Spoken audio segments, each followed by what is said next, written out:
Show. They had one. And send Gavin in here while you're at it, since I can't bitch at him on the phone. They had an entire week to get everything straightened out in this studio. Nobody was in here because nobody uses the studio but me. Mm-hmm. Nobody stands here for an entire week. They could have come in, they could have disassembled the board, could have cleaned everything, could have gone through absolutely everything. So when I come back, I look like a jackass because I got nothing to bitch about. Yes. Now, I got no phone because nobody can get on top of anything, and they're more worried about Tom Likas coming in on Wednesday than they can make sure that my studio's up to specs. Where's my phone, Gavin? I knew nothing about it. Where's my phone? I knew nothing about it. Had your staff communicated with me, you'd have a new phone. Oh, I'm sorry. I didn't know that telling effing engineering is enough. Or wasn't enough. I'll take care of it as soon as possible. As far as the Likas event, you are our first man in charge. Really? How come I don't get a free hotel room? Yeah. I'll give you a free hotel room. I don't get nothing out of you. All I know out of you is you calling me last Saturday, Friday or Saturday, hey, Likas is coming into town. Yeah. Well, what kind of toot does he do? See, told you phones work. And I can't answer it either. Good, I hope it rings all effing day. An entire week. I want a meeting, and I'm not kidding, this is not on the air. I want a meeting with you. I want a meeting with engineering, whoever that is, and Purdy. And if you got to drag on Garrow in there, get his little red-headed ass out there, too, because it's cute. Yeah, I know. We'll get it done. Get on Garrow. We're going to have a meeting. And I'm going to find out why I got to come in here and bitch about just a phone. I'm not disagreeing. When was it put in? It was put in a couple of days before we went on vacation. Okay. So they've had it. And you know what they did with it instead of fixing it? They stuck it in the other studio and let it sit in there. We'll take care of it. Well, why is it I got to ask? I don't know. 100,000 watt radio station. I'm fifth largest market in the country, and I got to screw around with a phone while I'm on the air. I agree. It's very embarrassing right now. Luckily, I'm wildly talented, and I don't really need the phone. But that's not the issue. I was going to say, you never give out the number anyway, really. That's none of their concern. So that's my whole take on the Bush-Kerry thing, is you could go back and you can extrapolate information from both sides and make them both look like idiots. Leave one of them in the White House. Things will probably function as good as if you stuck the other one in there. I don't care. I just think Kerry's a freak. Well, I think it's Dennis Miller who said that when Kerry looks up, he looks like one of those Easter Island statues. Yeah. I don't want him in the White House representing us to the rest of the planet. I don't want them to think that's the best looking guy that we could get for the White House. At least Bush is normal looking. So it's all about whether the president's hot. If both of them can do basically the same job, you'll admit, and I think either party would admit, either guy would get us through the next 4 years, and we'd be okay. Okay, almost every year that you and I have been alive, that's true. This year, I don't know. Why is that? Because I don't think Kerry is fit to run the war. He doesn't want to run the war. He's not on board for the war. We cannot take a step back on the war, so he has got to be kept out of the White House, desperately. Well, we don't know what he's going to do when he gets in the White House. We know exactly what he's going to do. No, we don't, because he's never said the same thing twice. Hey, you got a point there. Well, then let's phrase it this way. I ain't willing to gamble. Well, and that's the way I am. If you go back and look, the September 11th attacks, 8 months after Bush was in office. I don't know if it was planned that way. They went, hey, we'll wait for a new administration, and then we'll get them in there and shake them up. Were they waiting for a change, or was it going to happen September 11th regardless? No way to know. So the thing is maybe they're waiting for another change at the helm. Not willing to take that gamble. We got a president kicking some ass. The ass kicking must continue. So you're going to be there all week? Tonight is Cheney and Zell Miller and President Bush tomorrow night. Do the Friday show, then back on the plane. What do you do the rest of the time when you're out running around? Well, it's funny because you'd think it's just, 3 hours of show, 21 hours of partying. But, God, I had an invitation to the Schwarzenegger party last night. The one after he spoke. Oh. Could not go. Why not? Too exhausted. 2 hours of show prep, 3 hours of show, little window in the middle. That's right now. Then I got to be back out there tonight. It's frighteningly like work. You know what's funny is you could go back to your own studio, throw some noise in the background, change the EQ on the signal a little bit, put the TV on in the background. Nobody would know. Shut up, bro. No, they wouldn't. No, you know what, though? But I wouldn't have the stories I've told, wouldn't have the interviews I've gotten on tape, and wouldn't be doing as much drinking. So I'm guessing you don't take your family when you go? No. What are you, high? Mark, you know we're on, right? I'm kidding. I miss them horribly. Okay. I got a baby and a 13-year-old and a wife, and I'm on vacation next week, thank God, so I get to reconnect with them a little bit. How old is the baby? 16 months, man. Oh, I forget. Your oldest is how old? 13 next month. All right, so you decided to have another kid. Why? Is this a new wife? Yes, that would be technically true. Okay, well, I don't know how long you had this one. No, I don't know how quickly you AM guys go through chicks. well, some of us more quickly than others. I've been going at a relatively steady pace of roughly one wife per decade. Okay. AM guy. The Russ Martin Show.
Let me. So what is my shop now? BYOA? Yeah. BY. That's right. BYOO. Well, let me back up. Because I haven't talked to anybody. I haven't called Daryl. I haven't emailed him. I got no freaking clue if the shop opened up. Yeah, what's the email that you got? The shop opened up. Just a note to let you know that I had my oil changed this afternoon at your shop.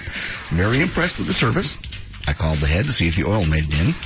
It had not. Daryl, however, took down my vehicle information, went to the auto parts store, got what he needed. When I arrived, it was ready to go. Great service. Now, one little suggestion. I would recommend that you get Daryl a cash box and some money to make change. Between his pocket and the lube guy in the garage, they didn't have enough change. He opens a shop. He can't even break a 20. Apparently not. But he did. So the guy didn't have to bring his own oil. He didn't bring his own oil. Because when you started the email, it made it sound like, well, not with the oil that was... $20 oil change, BYOO. Daryl went apparently to the Honestly, store. that would be a hell of an idea. It'd save you some money on overhead. No stocking, no taxes, no fees. Daryl, what? Daryl went to the store and got what he needed. I got all that. Okay, that's all. I thought you were going to say something else. That's it. Guess Daryl forgot to go to the bank. Daryl forgets a lot of things. Now, did you not know what was going on by your choice, or were you preoccupied I with something decided else? not to check with anybody. Okay. If it opened, it was going to open whether I knew about it or not.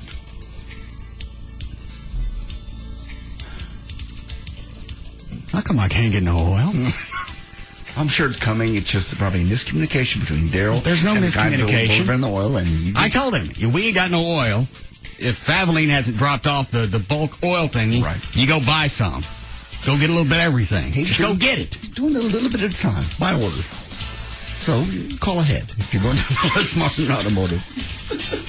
So as far as you can tell today, we brung up one oil change. One oil change. Correct. And Daryl didn't have no cash. Yeah, not enough to make the change. Well, turn the air down in here, will you? Let me see if I can remember the number. Shop.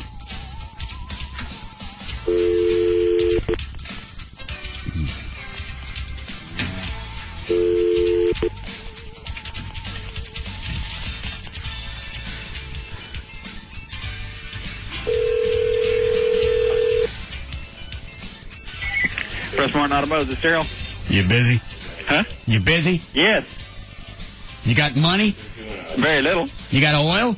No. I called 3 times. I've been going up and picking up filters and stuff as we go. Why is it we ain't got no oil? That I don't know. And I've called him again, and he hasn't called me back. I called him just a little bit ago. They promised me oil this morning. I need some oil. Yeah, well, that's what I did. I left a message saying I'm actually losing money on oil changes because we don't have it here. Do you have enough cash to make change now? I went up and got cash for change. Wow. And besides that, everything's good. I mean, quite a few calls today about people inquisiting stuff. I got a couple cars that are going to bring stuff back for us to do and that kind of stuff. Are you working on something now? I'm ringing up a couple people right now. All right. I hear the line ring. Go answer it. Stop dicking around with me.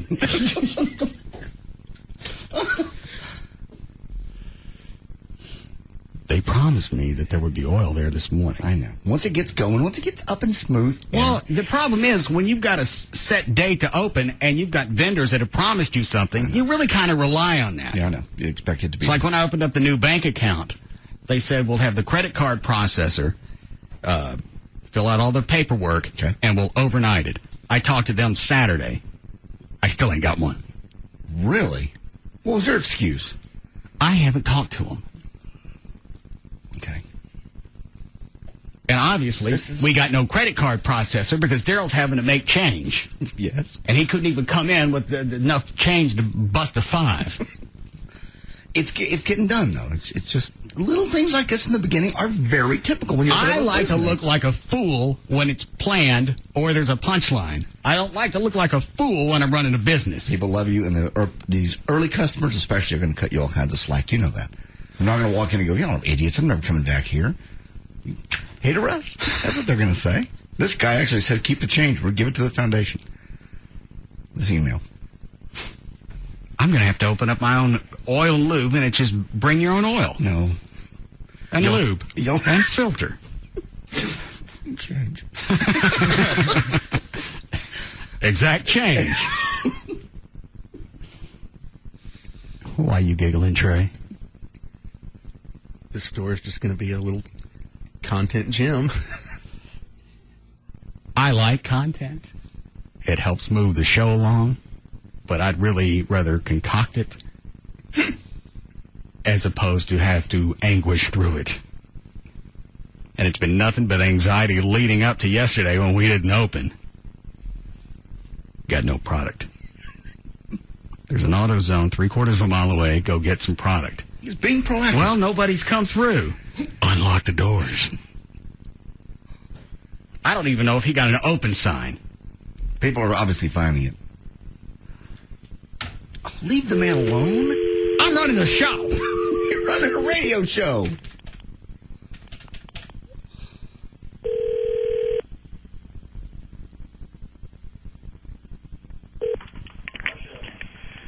Russ Martin Automotive, this is Daryl. You got the doors unlocked? Of course the doors are unlocked. They've been unlocked all day. Don't get pissy with me. Do we have any open signs out? We have the open sign on the back of the building. We modified the sign on the front of the building to where it just says Russ Martin Automotive, and we've got big flags up, and no, Craig from Eagle Eye has not sent them to us yet. Hasn't sent us what? Where'd you get the sign for the back of the building? Infinity. Oh, Infinity Air? Yeah. So he put up a bunch of we're open signs. Yes, we're open signs. All right. Did he? And I lost Craig's number, so I'm in his cell phone, so I'm looking for it right now. Now, don't worry about that. Just go get some oil. I've already got that handled. It's on its way here. From where? Riley. And I am working on. I've called what's his name twice today. And all right. You know what? Forget Valvoline. Go to somebody else. Okay, I'll do that. Call Wesson. No. Don't call Wesson.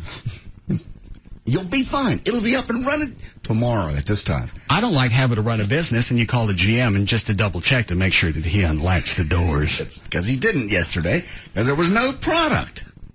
But he was getting business cards when you called. I called him at 10 o'clock because he was supposed to be open for a couple of hours.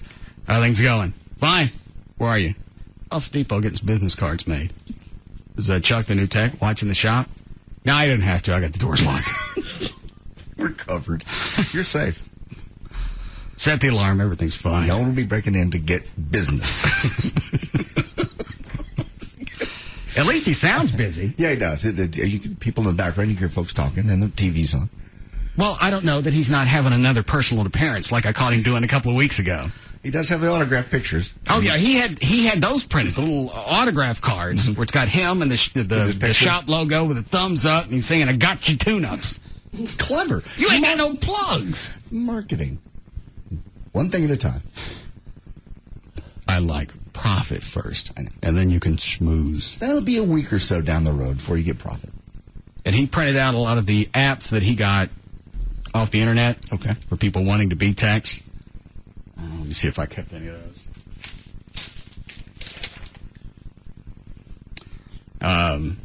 Do you have any work for a recent police officer? What are you starting me out at? Okay. No resume, no job skills. No. Do you know anything about cars? You ASC certified? Do you have anything? Yeah. Used to be a cop. What are you paying? Can I ask where this job is listed? It's on the website. Okay. Which is Russ Martin Automotive? I don't have to thank you, though. Oh. .com. There's some retard in here. Well, you're going to get the occasional person that doesn't really know how to apply for a job correctly. Like to volunteer to work for you. Volunteer. I'm real good with cars, and I do most of my own work. What does that mean? He's good with cars, and he works. I do most of my own work? I don't. Call him. Well, if you're working on your cars, yeah, if you're working for me, I prefer you do most of your own work. I like to delegate a lot. I'm very good at it. Sometimes I like to subcontract out labor.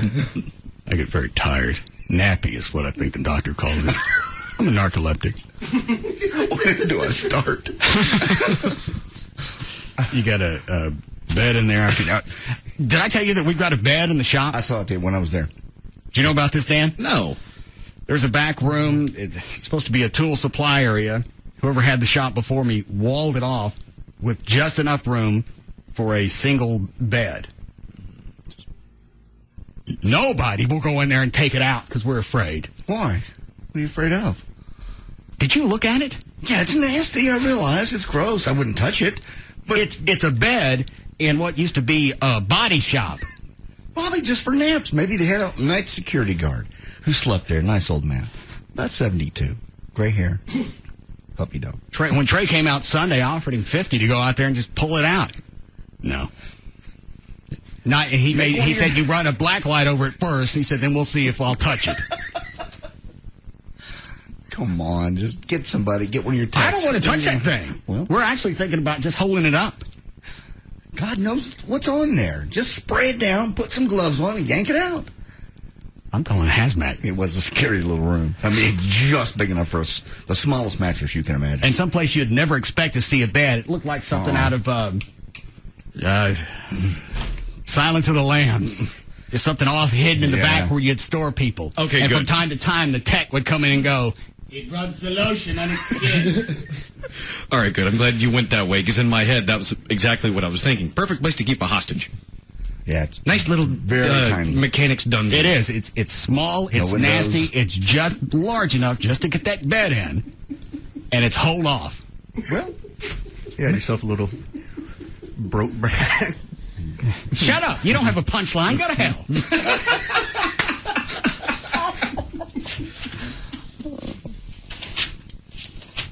Anybody else apply? I can't find all of them, but most of them have been like that.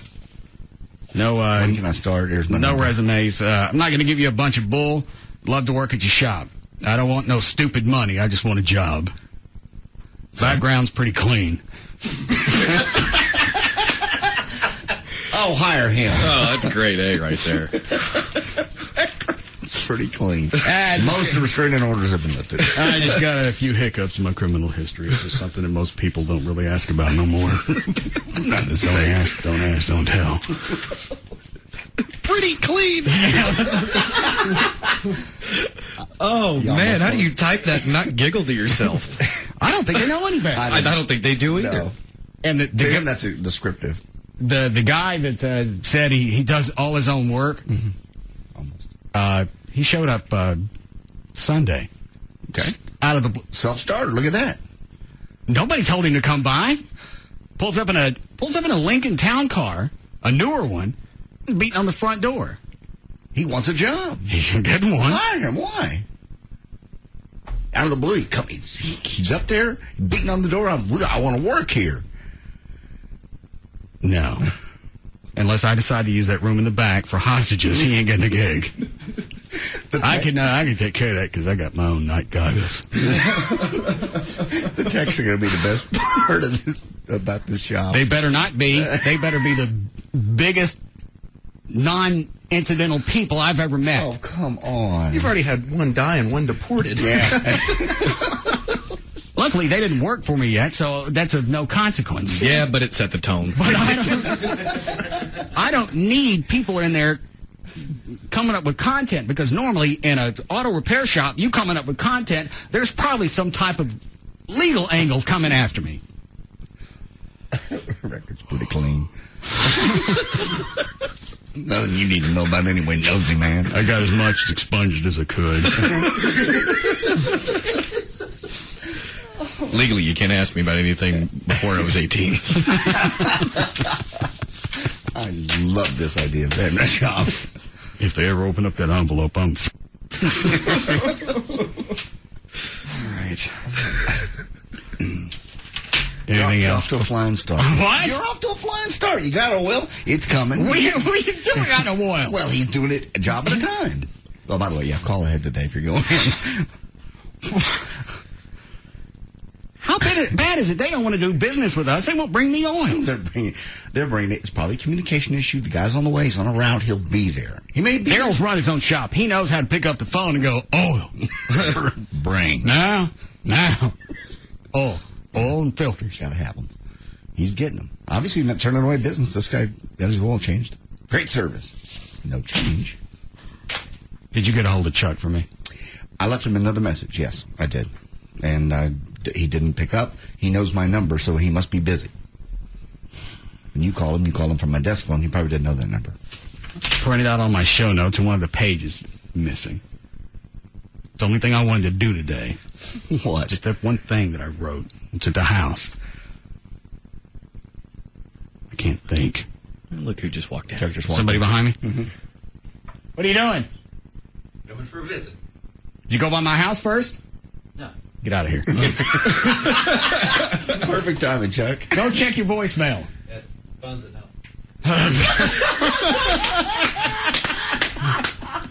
Well, when it rains, it pours. I would explain why I didn't answer it. Would you like to go get your show notes? Yeah. Okay. Can you check your voicemail from another phone? I think I can. All right, go do that and help a brother out.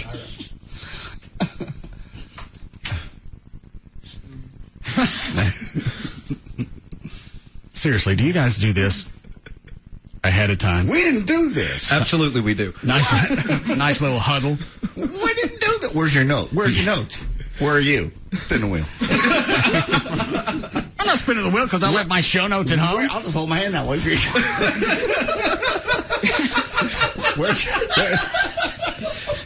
Maybe I'll hold this one now. Is it closer to you?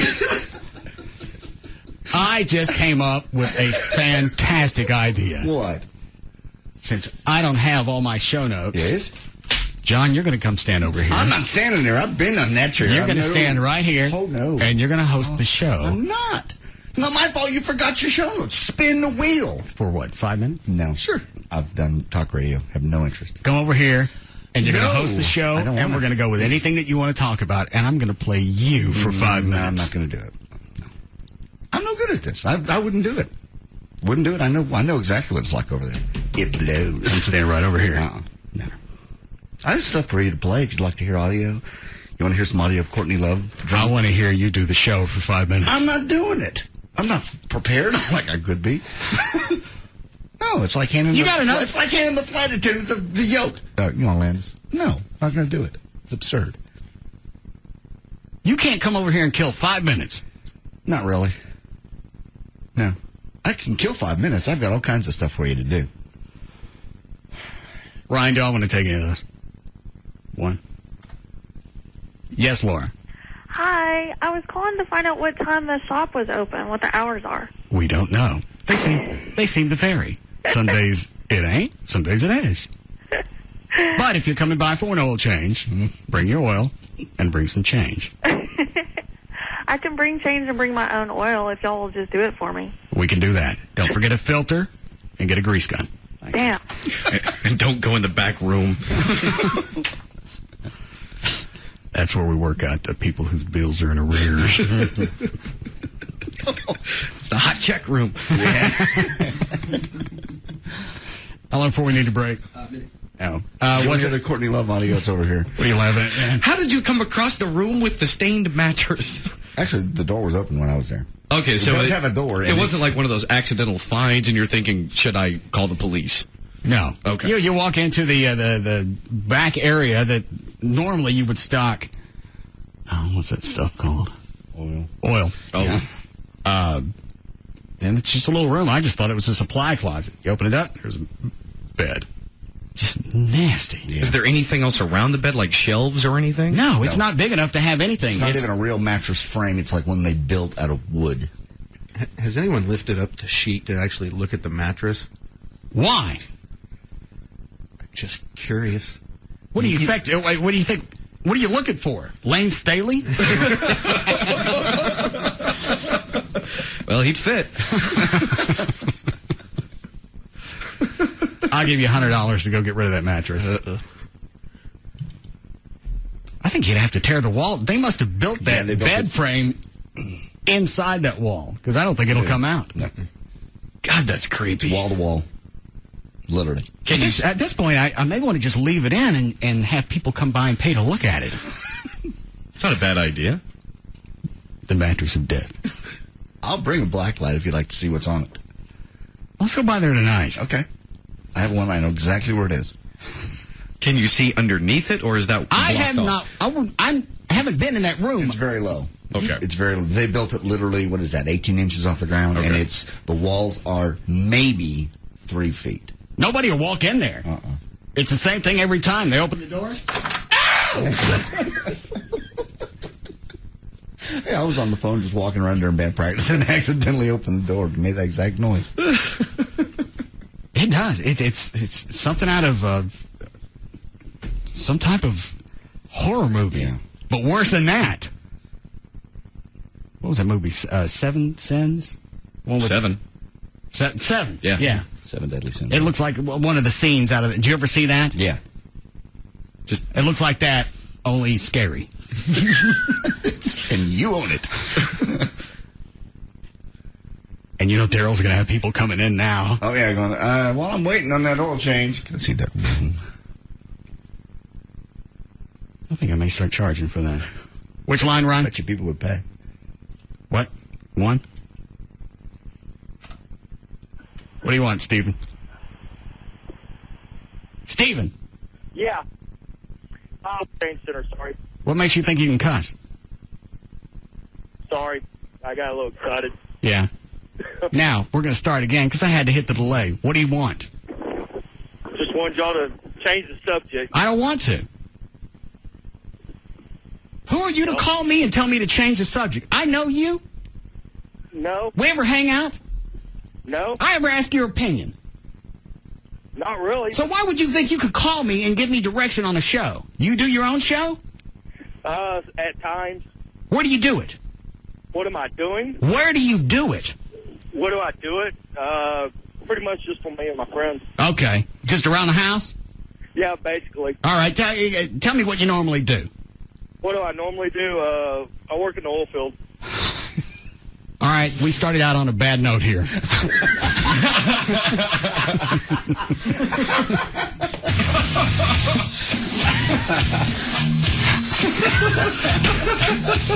one person that can get to help you.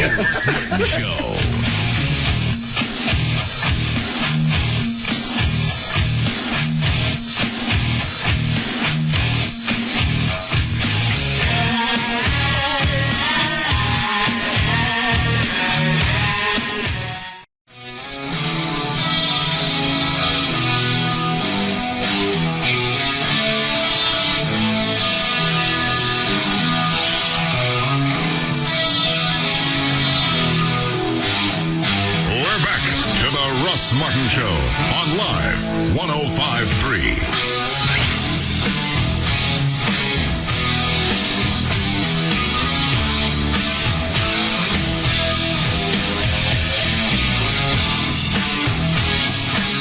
What?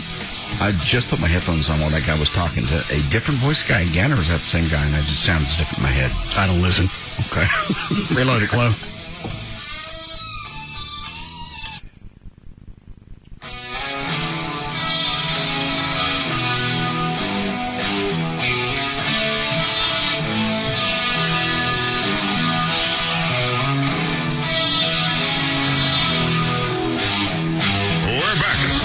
Russ Martin Show on Live 105.3. Yeah, it's the same guy that does the Wheel of Punishment liners. Okay.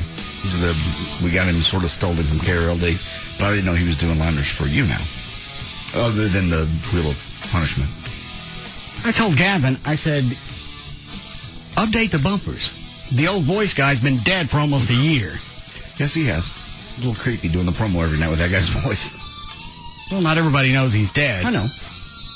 But then he got the new voice guy that he got for the station, who talks like this. And there's no inflection at all under any circumstances. The world is on fire and everyone's dying. Listen to it on Live 105.3. Now I'm happy. Now I'm sad. Hi, Gail. He died? The old voice guy? Yeah. Chloe, load up one of the old ones. Is it? Where is it? I'm sorry, it's the old guy. The one that's dead. Yes. Yeah!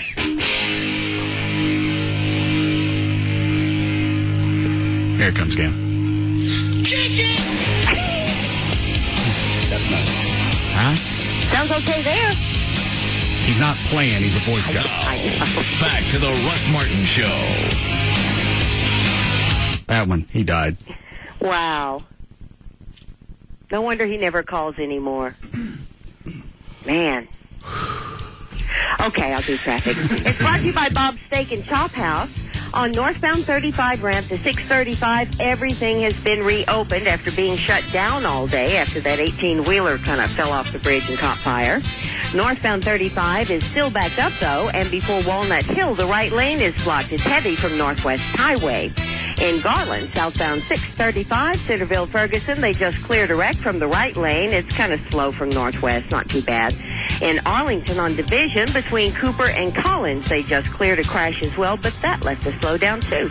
I'm Gail Lightfoot on the Russ Martin Show. Thanks, Gail. More storms coming in again this afternoon and probably in overnight, like we had this morning. 64 for the low, going to be near 80 tomorrow, 75 now at Live 105.3.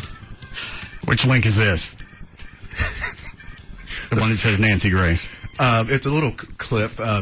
She calls out one of her producers on air for showing video she didn't like. So her producer gets her back in a big way. I didn't know she ever did that. Now I know she gets pissy with listeners. Yeah. People are calling in. The setup on this is they're talking. This goes back to when Paris Hilton did some ad. Well, hang on. What's the other clip you sent me? Is that the one I sent you earlier? Yes. Somehow Trey and I got off on a tear this morning. All right. And for an hour and a half, I had no show prep. I didn't watch news. Trey and I just swapped links to YouTube. Oh, you gotta be careful with that. Yeah, you get off on one thing and it takes you somewhere else and somewhere else and somewhere else. Well, this one was just news reporters, anchors, bloopers. Okay. And I don't even know how we got started on that. Do you? I don't remember. Is this the other one you sent me? Is that the short one? Yes. You get absolutely nothing of out of this on the air. Okay. So you're just going to have to watch. All righty. Let me lean over. Everybody turn around. Let it load first. Okay. Don't watch Chloe. Chloe's going to get the most out of this. Say when. Hold on. All right. All right, they changed everything on the board. Where does my computer come up now? Anybody know? It's labeled. It's over there on the. Right here? Should be A. Is that it? All right, lean over here and watch. All right. The clip's not 4 seconds long. Okay. It's a news blooper. The spokesman for Bingham Engineering Company confirmed the report. That ain't real. It's not real. Yeah. It's not real. There would have been a story with that. That's not real.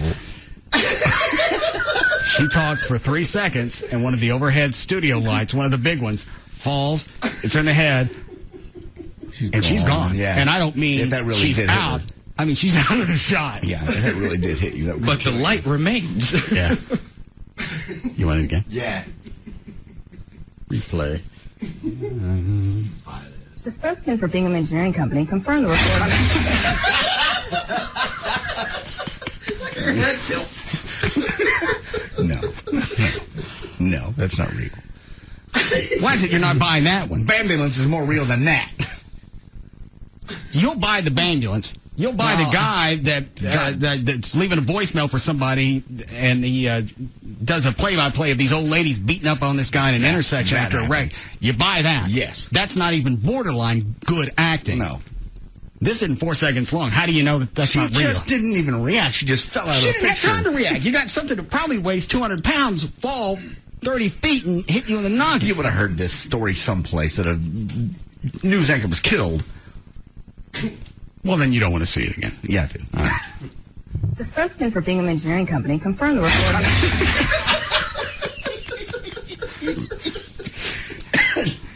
And even if it is fake, the light where the bulb was in is still smoking. Is it? Well, I mean, anything's possible. I just think you would have heard about this. Slow it down. No, not on YouTube. The spokesman for Bingham Engineering Company confirmed the report.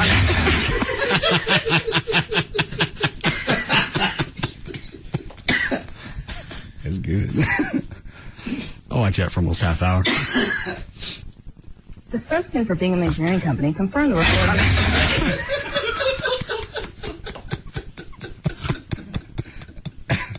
This is what you and Trey did all morning. I don't want to work no more. I want to watch YouTube. You can't do that. Well, what else did you guys say? The Bingham Engineering Company confirmed the report. She looks like a cartoon. She just goes away. You don't have time to yell. I'm sure it immediately just knocked her to the F out. The spokesman for Bingham Engineering Company confirmed the report.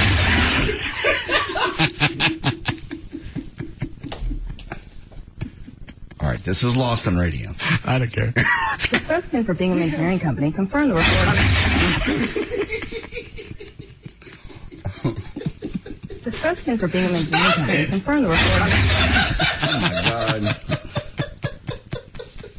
Play guitar. Do something. The spokesman for Bingham Engineering Company confirmed the report. All right, what's the Nancy Grace clip? The setup on it Spokesman is for Bingham Engineering Company confirmed the report. light falls on her head. Mm-hmm. What is it? She's talking to an entertainment reporter about Paris Hilton, and in the background they're showing footage of that cheeseburger commercial she did where she's in a bikini and whatnot, and then she calls her producer out on it. Okay. And then the producer pays her back. All right, that's all I need to know. Yes. How many times does she have to violate probation? Wait. Excuse me, Stabila. Yeah. Elizabeth, I'm going to see you.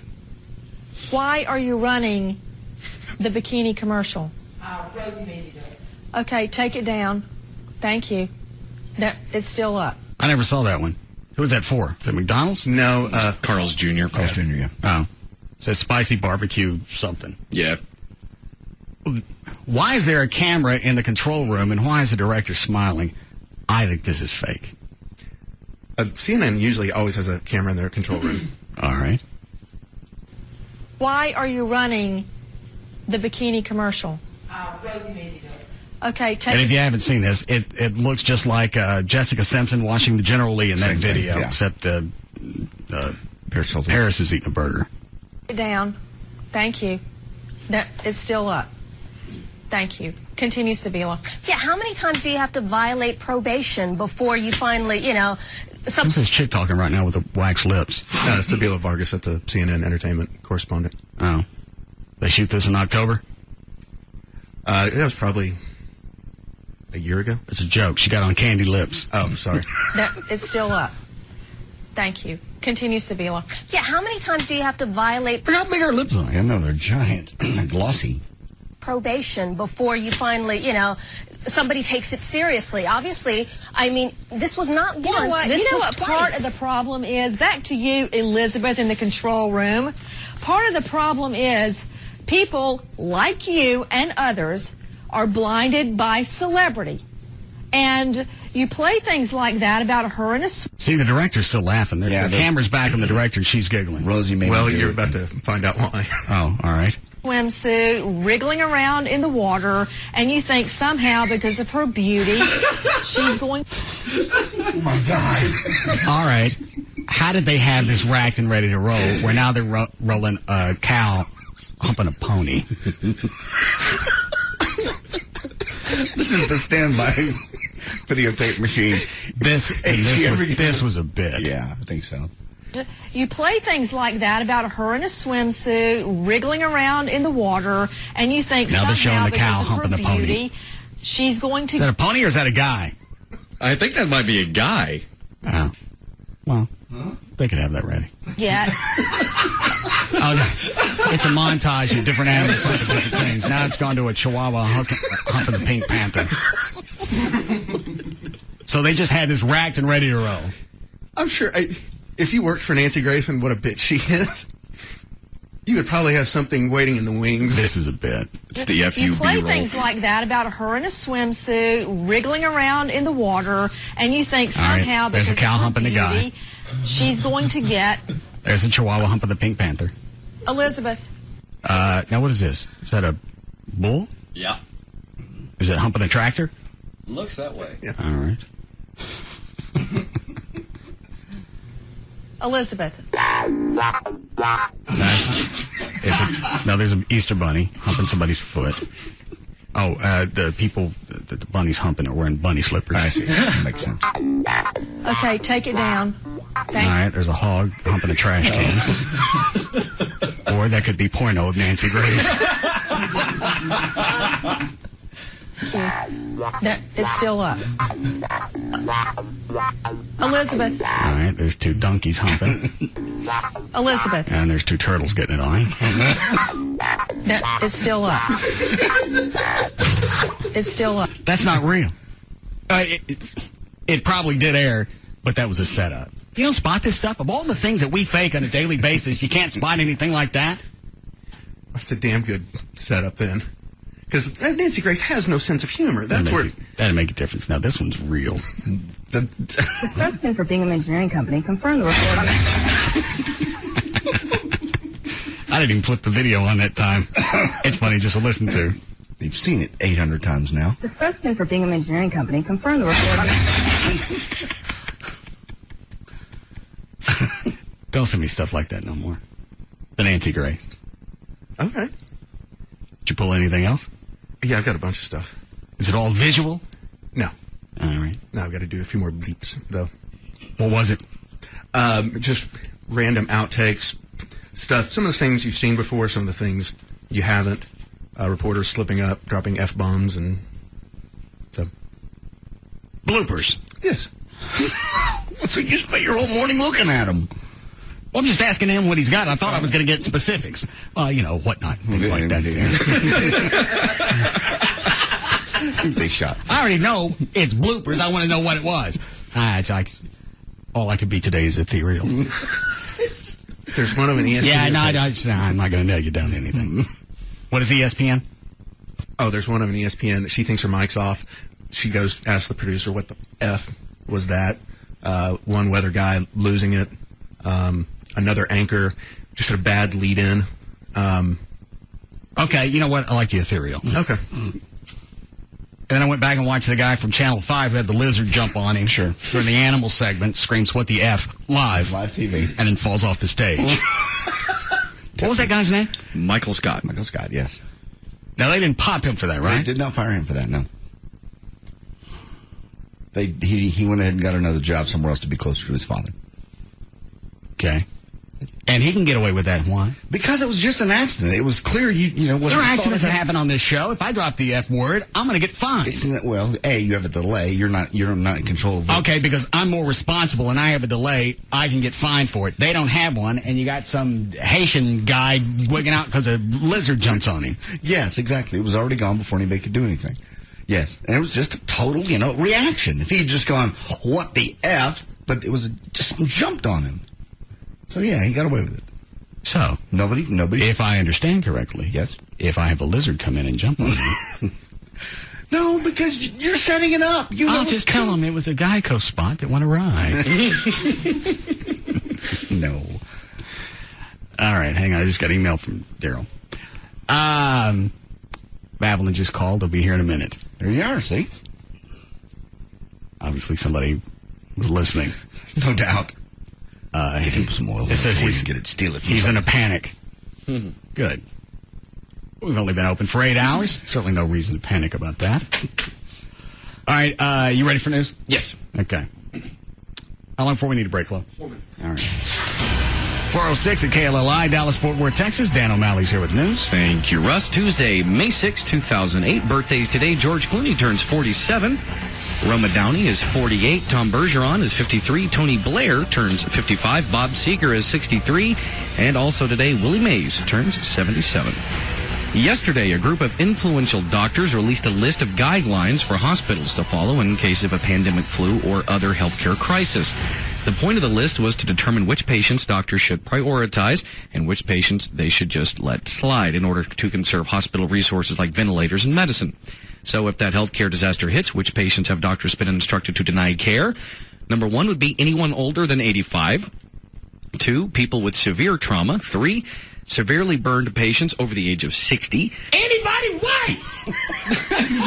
No. It didn't say that, Reverend. No. No whitey! No, it didn't say that. It's just people that are older.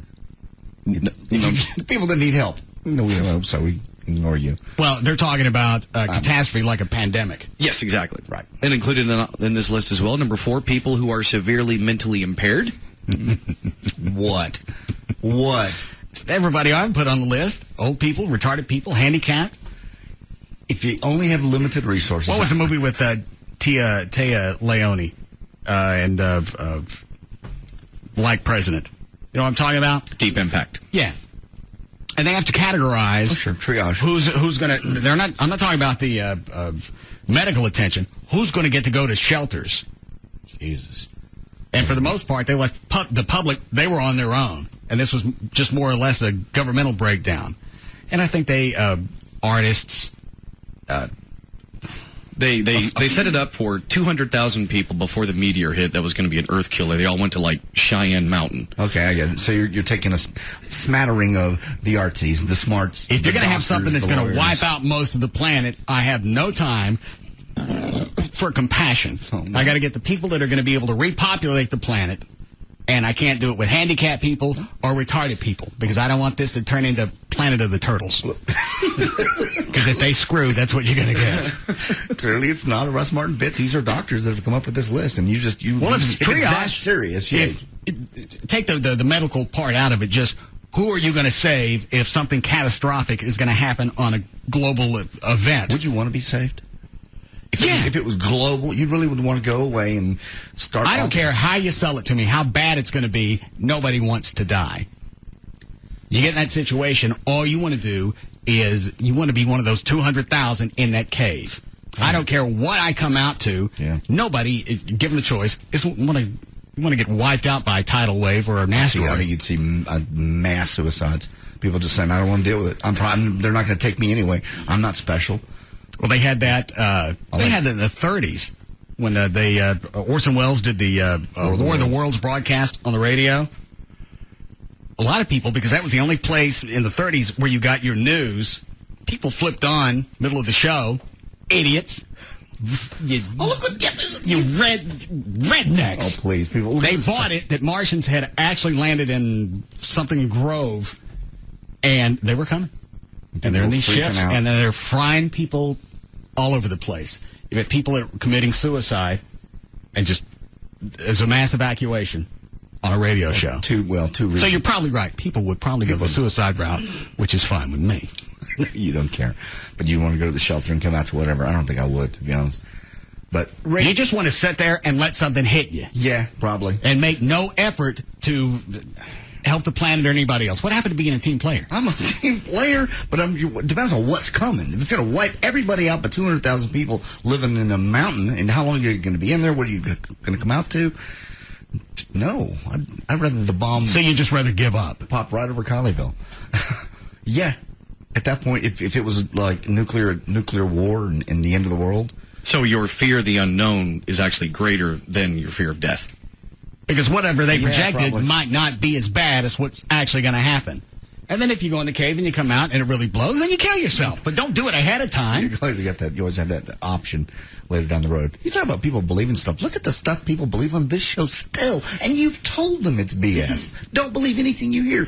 And people still. You've had police officers stop their cruisers, make a U-turn to get up here when Trey was we'd fallen off a ladder. Oh, yeah. And you tell people this is BS. Even when that ran and bassed up 2 or 3 different times, you still had people call, ask what happened to Trey, what was the aftermath, why did you guys shut the mics off? Because the bit was over. Why did the screen go dark? End of the movie. I think he's jumped a curb. I remember he was on the way up here. Several cops were on the way. He made it sound believable, and that's what they did back then. You got to realize radio was all they had, so they totally bought into it. What is it, Trey? What? My mic's not on. Well, bitch, tell me next time. Don't just point at it. Good boy. It is a microphone. Come so far. This is off. It's on now. All right, thanks.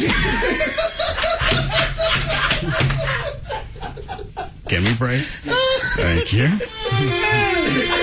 We'll be back to the Russ Martin Show on Live 105.3.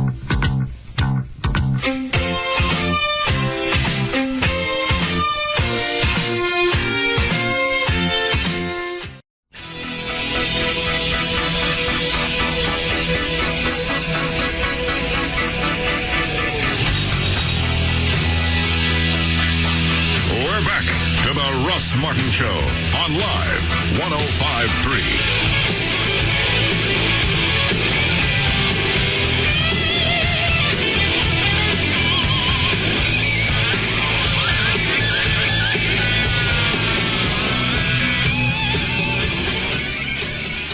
We start news? No. What was it, the thing with the sales? Oh, yeah, I'm sorry. Yeah, we did. What was the thing with the salespeople? Oh, one of them stopped me in the hall and asked if we were still doing the Cinco de Mayo. Why? Because they enjoy it. Are they wanting free oil changes? Perhaps. No doubt. There are sales guys. Flo, do we have everything we need for that? Yes, we do. We just need to implant the jalapenos, just how many ever you want in there. So mayo's ready. Just need to put the jalapenos in.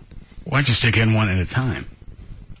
You stick in a bunch, then they got a good chance of getting a free oil change. Well, that's what I wanted to ask you, how you wanted to do it. So one. Just one. Okay. We just let them come to the front desk? Yeah, absolutely. They just come in one at a time. Oh, I'm just looking at that bowl full of it over there. It's nasty. Just mayonnaise. Yeah, but there's something that's not very appetizing about it unless it's a little bit already on a sandwich. I don't even like that, so this is really nasty. It smells odd, and it's eggy, and you're going to put your face in it. And, people do that for their skin. Do they put their face in a bowl of it? No. Okay. But they put mayonnaise on their skin. Okay, I've never heard of that at all. Why don't you go give her a shot? No. Try it out. I don't need it. See how hard it is. No, my face is nice and fresh. All right.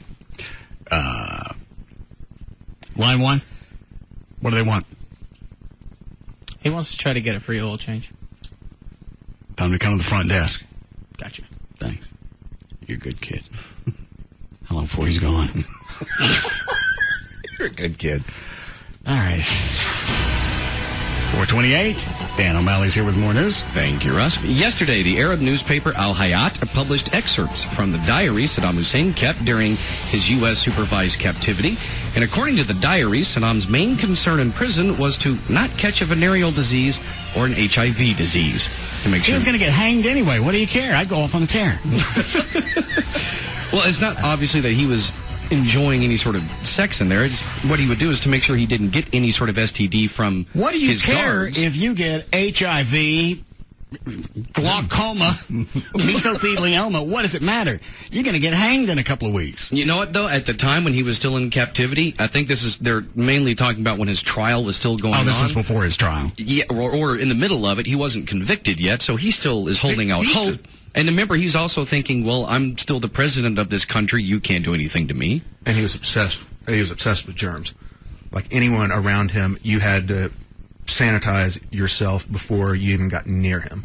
Do you know that Howie Mandel with Deal or No Deal is the same way? Yeah, that's why he only does the knuckle thing. He won't shake anybody's hands. When somebody comes up after a big win, noticed that on the he'll set. just do the knuckle bump.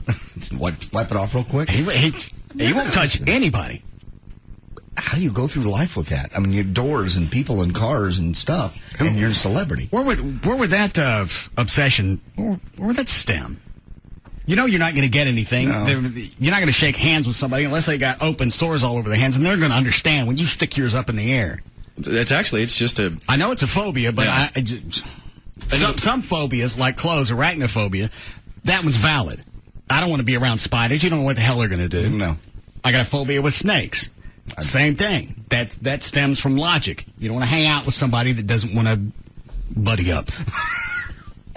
No, you're But right. with the hands thing, and now they the grocery stores, they've got those handy wipes. When you walk in, you can wipe down the shopping cart. I do that. What the hell am I going to die from off a shopping cart? Nothing, but you can get really, really sick. I mean, somebody's right ahead of you, sneezes, they got the flu, you walk out with the flu. This is the last time we all got sick. I'm not so sure one of us didn't get it that way. I think mine was basically allergies. But I've never caught anything off of the shopping cart. Wow. And there's an argument to me that some people will make that we're actually becoming too sanitized, and therefore... When something comes along, our bodies aren't going to be ready for it. Yep. That's why there's some doctors that actually don't recommend the antibacterial soap or the cleansers. That I understand. You can get too nutsy about things, but you know, there's no explaining anybody that's afraid of flying or anybody that's irrational. Why you keep fear. sending me pictures of planes? I'm back into flying. It's spring. I want you to go back up with me. I didn't get back into it. Come on. No. Go back up with me. Nope. It is so much fun. We'll get a bigger plane. The problem I've last gone time flying with you before. We took that was enough. We took a 152. It's a little two-seater. This time we'll have a four-seater. We can even bring an instructor along if you'd like. Who's going to be flying it? I will. No. Come on, buddy. No. It'll be a bonding experience. Remember the day over Texas Stadium? We flew around. Michael Jackson concert was being set up below, and it was a beautiful Texas summer day, and we were popping around. We were palling out. Come on. Let's go. Let me set the stage for you, Trey. It's in the middle of the summer. Mm-hmm. It's the mid-'80s. JD and I decide to get a private plane. He said, we'll fly over Texas Stadium. We'll watch them set up the Michael Jackson stage. He don't give me any heads up over thermals, heat pockets, or turbulence. So I'm flying with him in a plane that feels like it's about to shake apart. And all I keep screaming is, ground, ground. Let's go visit the ground. We're over Irving. You don't want to go visit the ground there. We want to go see Texas Stadium and fly around and get some video. Were you off footage for the TV show? No. This was long before the TV show. This was for absolutely... For fun. Insanity. Recreation. It doesn't sound like he had fun.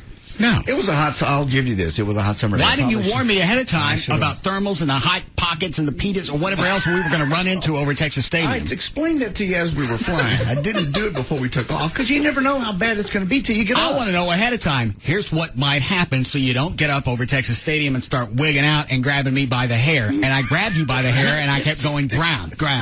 Go see some ground. Well, at that point, we were miles and miles from the airport. We couldn't just. We could have landed anywhere, and No, I you didn't know if can't. we were going to crash or not because the plane literally is shaking up and down. We were bumping. It was a very, Probably about 5-10 degrees. Yeah, we're getting bumped around pretty good. It was a hot summer day, and of course, there's no air conditioner in the small plane. Do what? Is there any way to reenact that moment? Come stand next to me. No. And JD keeps screaming. He goes, "You don't let go of me, I'm going to crash." Oh, well, you don't land, I'm going to crash us. Got me by the head, and he's pulling over toward him. I said, I can't even see the instruments. Let me go. I want to land. We weren't anywhere near an airport. I pulled the headphones off of his head just on the outside chance he couldn't hear me. I want to land. I got you. And we turned around. You know what? Possibly he's 2 or 3 feet away from me. He can't hear me. I'll grab him by the hair and pull him over. I want to land. And we did. 25 minutes later. It was a fun day. What we'll do is we'll make a nice cool day. Why is it both you and I have different recollections of that event? That was a fun day. All I can remember It was bumpy. I is still bumping remember around that. Texas Stadium and grabbing you by the hair. That is partly my recollection also, but it was a fun day. It was just something cool to do. Guys, Anybody sound like that's something that they want to we'll try? pick a nice... No, the way you describe it is not fun. We'll pick a calm day. Nice, cool day. No wind. You told me when we took off, everything would be fine. Everything was fine. I even said I didn't want to get in that plane because it wasn't much bigger than a go-kart with a couple of flaps on it. It's a Cessna 152. It's not a big airplane. It's barely a two-seater. So how did JD convince you to get in the plane in the first place? I didn't know better. It was the early 80s. It was before I really had a handle on him being a fool. Very safe. We had a great time. It was a little hot. I remember that day. 20 plus years later, I'm not getting up with you in anything. I won't ride an elevator with you. Now, our planes, are they air conditioned now? Some of them are. You can't get air This one conditioning. wasn't. No. This one was good and hot. The smaller ones. So not only was I not enjoying myself, I was uncomfortable. You have a vent. And JD's going, well, there are vents right there that's blowing air in. It's blowing the hot air. At altitude, the higher we got, it got cooler. And we got. And what did I say about going higher? Don't go any higher. Well, it's going to be hot down here by the ground. Let's go up higher. And you get, and I start pulling up, and Yeah, you start sir. pulling my hair again. Certainly no reason to be anywhere closer to the ground. Let's go up higher. Where it's cooler and less bumpy. That way people will be able to see us for miles when we explode. Explode. Actually, just for the audio, will you go back up there with him? Attaboy, Trey. It'd be great. I won't. But you are. And you won't have any lorazepam. I'll go up with the two of you. You won't go up with me. That's a Skinnerd moment. We'll show one time. As I waved all of you goodbye. Look at that. Waylon don't want to go. Buddy Holly, Big Bopper. You and I got that. Wasn't it Waylon Jennings who was supposed to get on the plane with Buddy Holly? Uh-huh. There wasn't a seat. He and I think it was he and Richie Valens like flipped a coin. I forgot who flipped, but was it Waylon? Yes. He lost, so he had to drive the bus. It was a rainy night, and nobody wanted to ride in the bus. They all wanted to fly in the plane. We wouldn't go up in bad weather. I wouldn't do that to you. No. Come on. I won't even taxi with you. Think about how much audio we could get out of it. How fun of the bit we The get out of it. anxiety, even if the flight was perfect, the anxiety leading up to it, the anxiety taking off, and landing wouldn't be worth the crap shoved in the middle. There's so much. It'll be so easy and so much fun as well. Like riding in a. You know what? We'll pick a smooth. Dan's got a pretty good spine on him. Take him. He'd go. He does stupid crap like that. Chloe would probably go. Chloe goes skydiving. I know Chloe would go. He's already acclimated to fall. No one's gonna fall. No one will get hurt. God, you have no adventure in your soul. You do that zero gravity thing to me. Now, I warned you that was coming. Not my fault. You didn't know what it was. I told you we were going to float something. We take a book in your hand and you basically pull. It's how the astronauts learn. You didn't warn me. Zero It gravity. was a typical redneck. Hey, watch. I think I told you we were going to do it. And he goes down like this, and just for a half second, 2 or 3 seconds, you got zero gravity. Best thing was his hair starts floating, so it was easier to grab. That's zero gravity was fun. We did it that one time, and we floated about 3 or 4 seconds. It's really cool. Had I been able to land that plane, I'd have pushed his fat ass out. Come on, back up one more time. No. One more time. Take somebody else on the show. Ryan looks like he likes to fly. Why? Ryan, you want to go with JD? Yeah, I'd go. Of course he would. Thanks. He looks like he's falling out of a building right now. Dan, is that something you'd do? How about this? Is it JD or is it private aircraft? Honestly, it's private aircraft in general. Now, granted, your lovely story with going up with JD doesn't really help that. All right, in his defense, that was 20 years ago. And he's learned a lot since then? And I'm a coward. And he's still been flying on and off since then. So, yeah, he's probably learned more. There's the planes are more... Are they safer now? Sure. All right, there. Well, I'm convinced. We'll take an instructor. How about that? Oh, good. There could be 3 dead instead of 2. I would actually consider doing it if given proper safety equipment.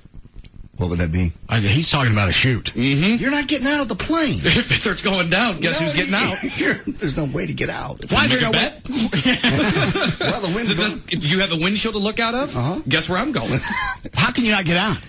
The doors are forced closed because of the wind going by at 150 miles an hour, whatever it is. And slow down. You don't want to slow down. Get some altitude and slow your ass down. No, you jump out of an airplane, as Chloe will tell you, you take the doors off because you can't push a door open. Try to push a car door open at 80 miles an hour, much less an airplane at 110. If there's no other way for me to survive, I'm going to figure out a way to get that door open. Mm-hmm. And chances are, you're going to be the ram. Go ahead, test my resolve. This doesn't sound like fun anymore. So in the private aircraft, you never take a parachute? No, ever. No, unless you're planning on parachuting out of it, yeah. Well, that'd be me. As a sport. Oh, but more like engines do fail, and the private aircraft, that's you fly the most plane. of the time, that's where you hear of the pilot error and people die. Why would you take a parachute? Engines do fail. You don't. Why would you take parachutes? Because you don't get out of a plane because the engine fails. You glide it. You don't. That's the whole point. That's how we got there in the first place. It's a glider now. That's the first It's just a time that you get out. As soon as the engine fails, you get out. And leave what? The plane to crash and kill a family? Yes. No, you don't get out of the plane. You fly it down like a glider, and you land wherever you can. A field, a road. You can put. And what if nothing presents itself? Well, there's always something within 5-6 miles of gliding. And you don't know that you always have 5 or 6 miles. You don't know if the altitude that you're at is going to allow you to glide that far. You give me a parachute. After about 2,000 and you better feet, move. After about 2,000 or 3,000 feet, you have plenty of time to decide where to land and put it down. In a field, you'll find something. You always, actually, as a pilot, you subconsciously kind of keep an eye out at all times for somewhere to put it down. You don't think There's that way. fields You can't everywhere. focus like that. Oh, yes. Well, you always do it. I trained in gliders. So I trained without engines. Airplanes that didn't even have when you took off. Who wants to go with him? Damn, even Chloe didn't speak up. Holy crap. That engine stops running. I'm going to chew through your ass. You're going to look like a finger caught when I'm done. You're going where? Out. No parachute. I'm taking a parachute. There's no crabs. I'd go. What do you care about crabs? Oh, no. Shut up. Stop sending me pictures of planes. I'm not going anywhere with you. All right. And the whole aspect of not taking parachutes on anything that leaves the ground is absurd. You don't get out of the plane. You just don't. You fly it down. There's a million Why can't, all right, safe places to land. Why is it you can't get enough altitude so you have time for the parachute to work? You could. You certainly could. It's a matter of pushing everybody out of the way and opening doors. We could do that. Slipstreaming, and meanwhile, all that's taken up time and it's taken up energy and it's taken up altitude that we need to land the airplane safely. Everybody can't get out, and you don't leave an airplane just flying by itself in the sky. If it's going to crash, it's not going to crash. That's why they call it a catastrophe. It's not going to crash. You don't know it's going to crash. Sometimes innocent people just have to die. He's about 1,500 feet. Chloe, shut up. No, it's not going to crash, and you're not going to get out. There's going to be no parachute. Plus, that's also weight that you don't want to have to carry. It's bulk you don't want to have to carry. Less fuel. Certainly no reason to carry safety devices because they'll weigh you down. You can't get out. I take a paring knife and start making a shoot out of you. It's safer to be in the plane. I don't want to talk about this anymore, and I'm not going. Okay. All right. It was just an offer. I thought we'd have a blast. And we'd get a lot of audio out of it. Yeah. We would. And you finally come around to seeing that it is fun and safe. And I picked the right weather. I picked the right day. We didn't do that last Take time. Trey. If he comes back with a positive report, then I won't go. Thanks. All right. Do we have time for news? 4 minutes. All right. Go ahead, Dan. Okay. Why don't you fly a banner over my shop if you're going to take the plane up? I don't have a license to fly banners. Banners don't weigh that much. We have to have, the plane is actually designed to fly a banner. You have a release knob up front in case there's kind of, and now in that case, you do have, in case you have engine problems, what you want to do is immediately get rid of that banner, so you have a release knob. You're not turning loose on my banner. Yes, you are. That banner's a big old drag chute back behind that airplane. You ever hear those planes go over there? I paid $400 or $500 for a banner. You're not turning that bitch loose. You'd rather me crash. At least I get signage all the way down, and then whatever makes it to the crash, I get the TV coverage. First thing you do is pop the banner. Yeah, that happened at Texas Motor Speedway this year. What? One of the planes had engine trouble, and they had to ditch the banner. First thing you do. Went in the campground. Mm-mm. Yeah. I'm not going down with your banner. Russ Martin Automotive.com. Go ahead, Dan. All right. Last May, a consumer watchdog blog called theconsumerist.com posted an anonymous letter from a member of Best Buy's Geek Squad, which read, "If you have any interesting pictures of yourself or others on your computer, they will be found." The gist was that if you brought in your computer to be fixed, Geek Squad employees were pretty much scouring your hard drive for personal or sometimes naked pictures of you or anyone else, and then copying them onto flash drives for their own personal use. Why would you think that they wouldn't do that? Oh, I wouldn't. Somebody brings me their computer, I'm digging through it for porn. Why would you do that when you have all the porn in the world? They're not going to... If it's a hot chick that brings in a computer, I'm going to look on there for naked pictures of her. And I think in this story, they actually found some. That's exactly what happened. A Geek Squad employee from Traverse City, Michigan, named William Giffels, has been fired after admitting to copying naked pictures of a 23-year-old woman named Kaylee Hall. She brought her computer in to be fixed last year, and while William was working on it, he came across some revealing pictures, which he then copied to his flash drive. The problem is, he also accidentally copied them to the disk that the Geek Squad employees used to remove viruses from customers' computers, and nearly all of his coworkers saw the photos and realized what he had done. If I take my computer, first of all, as cheap as they've gotten, you just chunk them.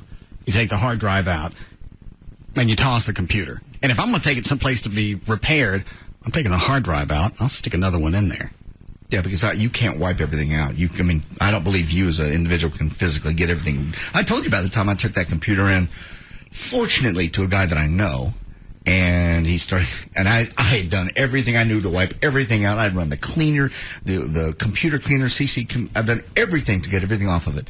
And he goes, everything's still there. I'm like, no, that one's clean. He goes, really? He goes, so why did you go to this website and this one and this one? They were all still there, everything. What is it called, Trey, when you do the government wipe? They actually sell software for that. Yep. And I don't even know if that's going to clean the hard drive. I'm going to take it in for service. I'm taking the hard drive out, sticking a new one in there. Those don't cost anything. Or do like you did before, just shoot it. I don't have to worry about anybody running it. And I'm not going to take my computer to the Geek Squad and have them find a bunch of nude photos of Will Smith on there. Somebody sent an email about that. What? About you and Will Smith. Hey, B. Chloe, everything that happens from this point forward is of your doing. Because I told you that after you told me about some weird dream that you had, and I tried to make you feel better. Well, I appreciate that. Well, you keep it to yourself. You're obviously embarrassed by the sex dream you had. It wasn't a sex dream. I wake up in the dream and Will Smith is laying next to me. I don't even know if he's naked. All I know is he's laying there underneath my sheets with no shirt on. That's so you, in the dream, is a shirtless black man in your bed. What's the email say? But you shouldn't be embarrassed. We all have weird dreams and we can't always explain it. If you're that embarrassed by it, though, maybe there is something you're not admitting to. Love you anyway, Michael. I have a lot of dreams that have no logic. Oh, I know. We all do. And this one, I look at him and I went, well, where's Amy? He said she went to go clean up. And then in the dream, I get up to go look for her, and I woke up. I didn't touch him. We didn't come close to each other. He's just laying in. He's laying in the bed. We're not touching each other. All right, so let's say we have a picture, the front page of the Dallas Morning News of you and Will Smith shirtless in bed. Explain it. What's going to be the caption underneath that? I'm not screwing you. I just... Summer of 2009. Russ and Will. It's a movie. It's not a movie. You're both naked in bed. Or you're both in bed. People shoot movies naked. Yes, sex scenes. They didn't really have sex in Brokeback Mountain. That was gay. Why does it make any difference? And I'm not shooting Blackback Mountain. Do we need a break? All right. Bring it.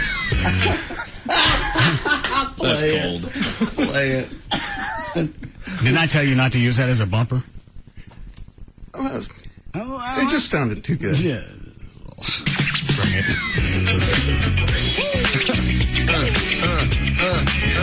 God, it's even worse with the grunt stuff in it. Bring it.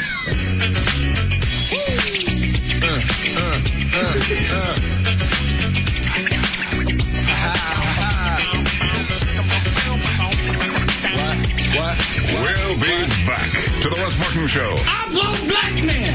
All right. That's your voice.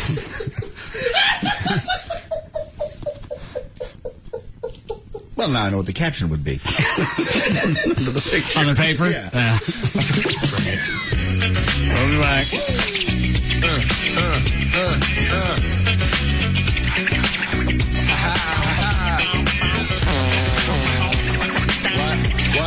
We'll be back to the Russ Martin Show. I love black men. On Live 105.3. Jiggy with it.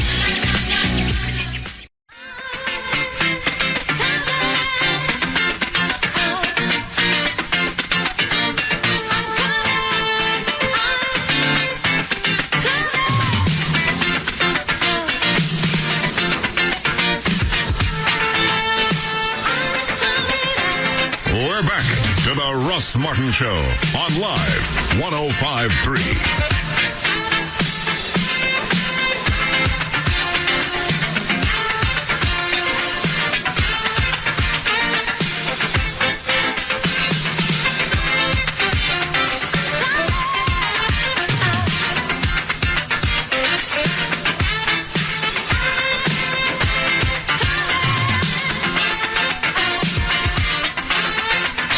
All right, somebody is here for the Cinco de Mayo. Is that right? Where'd you put him, Ron? He's in the lobby. All right. Is that Gail? Yeah, but she's on the line with another station right now. I want to listen. Put her on hold. Hello? Hello? What are you doing? Oh, hi. I was just doing some traffic. For who? KVCE. Haven't you and I talked about this? I'm so sorry. I told him I would be done in 35 seconds, and I was. I don't like you talking to other people. Yes, sir. just one little thing. Just tape your traffic report for them and run with the same crap. Where's the station? I think it's in Highland Park. There's one station in Highland Park? Yeah. Where are they on the dial? I don't know. Let me hit this and see. 1160? Yeah. Is that the old KVIL? Yeah. Yeah. The old KVIL AM? Mm-hmm. Mm-hmm. Oh. I didn't know the frequency was still even available. But I'm here for you now, baby. I know it's still being used. Or KVIL FM. Go ahead, Gail. Okay. Well, traffic's brought to you by DFWVehicles.com. In Dallas, on the I-30 ramp to Walton Walker northbound, there's a disabled vehicle, not that big a deal. On northbound 35 Simmons, before Royal, they moved that wreck over to the right shoulder. It's slow from Regal Row. On eastbound LBJ ramp to northbound 35, there's a disabled vehicle in the left lane. And speaking of that area, northbound Harry Hines is still blocked as they clean up after that big truck fire today. Southbound 45 at Lamar, there's an obstruction of some sort in the roadway. And in Louisville, northbound 35 at Main Street, the two left lanes are blocked. It's backed up to Frankford Road in Carrollton. I'm Gail Lightfoot on the Russ Martin Show. Thank you, Gail. All right, we got some more storms moving in this evening, probably pretty late. 64 for the low, almost 80 tomorrow. Again, another chance of showers. 76 now at Live 105.3. I had my headphones on. I couldn't hear you. Were you talking to me or Chloe? I was asking Chloe if everything was set up, wireless microphone, wireless headset, and everything else. No, Trey made sure that we had the camera handled. Oh, okay. He said, you want video or you want still pictures? I said, is the wireless set up? No. Let's get audio first. But we got a camcorder. All right, well, here's what's going to happen. You're going to be out there with a camcorder.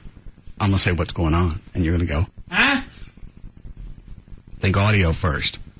Radio audio first. Is a mic out there? Wireless mic is out there. Headphones are out there. Everything's set up. You get a camcorder? We have a camera that can do video or pictures. All right. How much time should we give him?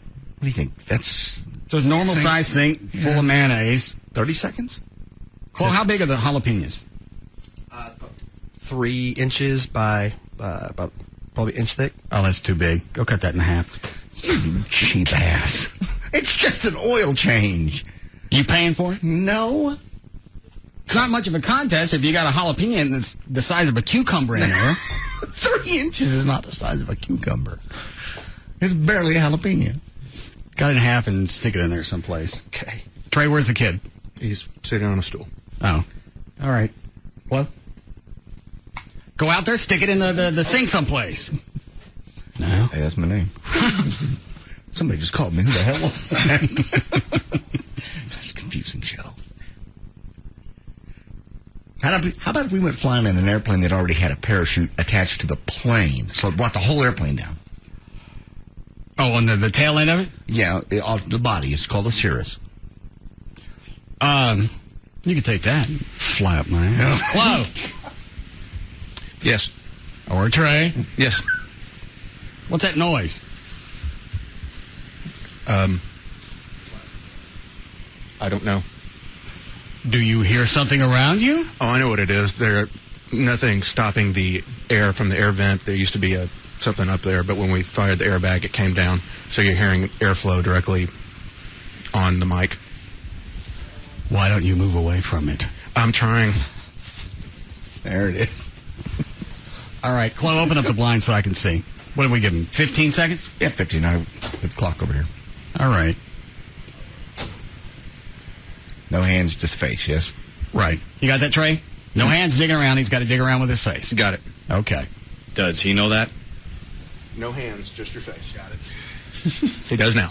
Okay. JD, get ready with the timer. Ready to go. Do we want music? Yes. He has his hands behind his back. Okay. Looks like we're about to execute him. He's down on his knees. And go. Go. Start the clock. Oh, God almighty. Oh my God. Oh. He's sick. Oh. I think Trey's going to hurl. 10. Why is that making you sick? 12, how much time? 13, 14. Time. 15. Time. Trey's going to spew. Oh, my God. Look at his face. Oh. I mean, turn around so I can see. Turn around.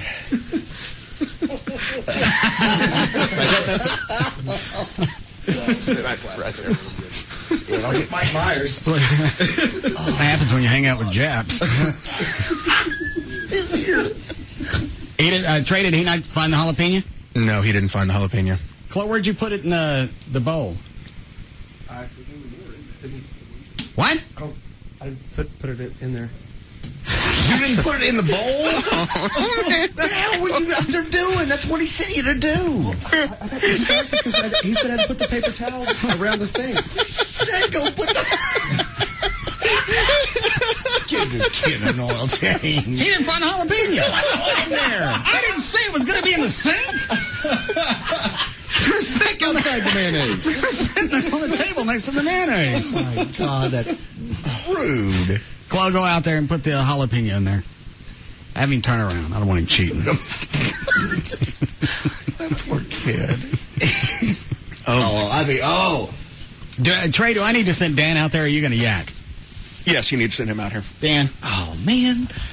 Is that going to make you yak? No, but it would make Trey yak, and that's entertaining. Yeah. He can't do play-by-play. Go out there. Shaky and puking. No way to go through life. Why would that make him nauseous? It's making me nauseous looking because I hate mayonnaise, and that guy's licking it off his fingers, and I'm about to be sick myself. I don't know what it is. It's a condiment. It's a sink full of condiments. I could do mustard. I could do any grape pollen. Is it because the mayonnaise looks like something else? It's just the smell and everything and the look of it. I just can't do it. Why are you going to yak? it's just the fact he's in just a vat full of fat and it smells like mayonnaise. It was just, and just watching him motorboat around in there. With no jalapeno in it. Is a jalapeno in there now? Half of one, yes. All right. Okay. Start the timer. As soon as he hits the Go ahead and get ready. stuff. And... Hang on 1 second. Let me get him set. All right. What's your name? Evan. Okay. All right, Evan, are you ready? All right, he's positioned next to the mayonnaise on his knees. Ready when you are. And go. Go. Clock is starting. His face is in there. Oh, wow. Oh, maybe a 5. No, I had it. You found he's trying to get it? You have it? Let me see it. 10. He's got it. All right. Wow. Well done, Evan. Well, you can take it out of your mouth now. Sound. Where's the jalapeno? It's right next to his left knee now. I don't see it. He's got it right there in his hand. He's showing you. He had it in his mouth. That's funny to listen to. Oh, that was disgusting to listen to. Oh, that was awful. I had to take my headphones off. I thought I was going to yell. That's right up on the edge of hearing someone puke, and you go right after him. Dan, ask him if he wants to do it again for a T-shirt or some other stuff. You want to go again, another try for a T-shirt, other prizes? Sure. He's good to go. Will you stick the same jalapeno in there? Sure. All right, turn your head around, or somewhere we're going to place the same one. Oh, God, this is nasty. He's going to get to drive home smelling like that, too. All right, turn back around. All right. Is there a time on this one? I'll give him another 15 seconds. Okay. All right, you'll have 15 seconds again, Evan. 15 seconds. Yeah. There we said. We're ready to go. Yep, that's mayonnaise. You just stuck your hand in. What'd he do? Well, as he's digging his face around the first couple of times, he's got mayonnaise spilling out the side, so he put his hand down to brace himself, and he stuck it right in a pile of mayonnaise. Oh, all right. Okay, we're set. And go. Go. Easy with the splatter. Sorry. Sticking around That's not going to work. That's 15. Tell him to try to maybe eat to it. Try eating. That's what I was trying to do. And tell him he can keep going. Look at Trey. Trey, put your headphones back on. Just be a professional. Trey, stick your headphones on. Dude. Did he find it? No. Tell him he can keep going. Keep going if you want. Tell him it's a bonus round. Bonus round. Headphones on, and Trey should have to put his face in it. There's nothing in there. Yeah. Give it one more shot. Wait a second. Keep going. Keep trying. Oh, he's got his whole head in there. I'm feeling for it with my head. Use your tongue.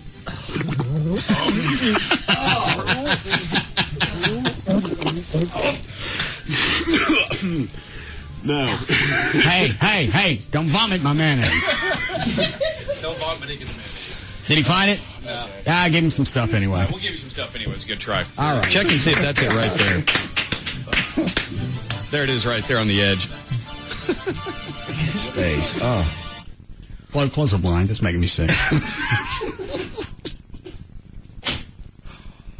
Trey, I would understand if it was a vat full of liquefied grunt or some type of bukkake. It's just a condiment. It's Hellman's. It was just something about the smell and just. So if it was mustard, mayonnaise, any other condiment, you'd be fine. Yeah. It's partly has to do with just the fact that it's just. I mean, that's a vat full of just fat, basically. It's just mayonnaise. I know, but that's. I mean, just. All right. What if it was a vat full of margarine? Same. That would probably be the same thing. Just the fact you. And JD said he was going to vomit too. Yeah. That mixed with the sound, I couldn't do it. If I was out there smelling it, I would have yacked. The sound is what sells it. Yes. It did sound wonderful. And he dove in there with. Ryan, make sure somebody gets his name and phone number so I can get him his half price on his oil change. His full oil change free. Any vehicle. 4x4 truck if he chooses. He went in there 3 times. Once there wasn't even a jalapeno.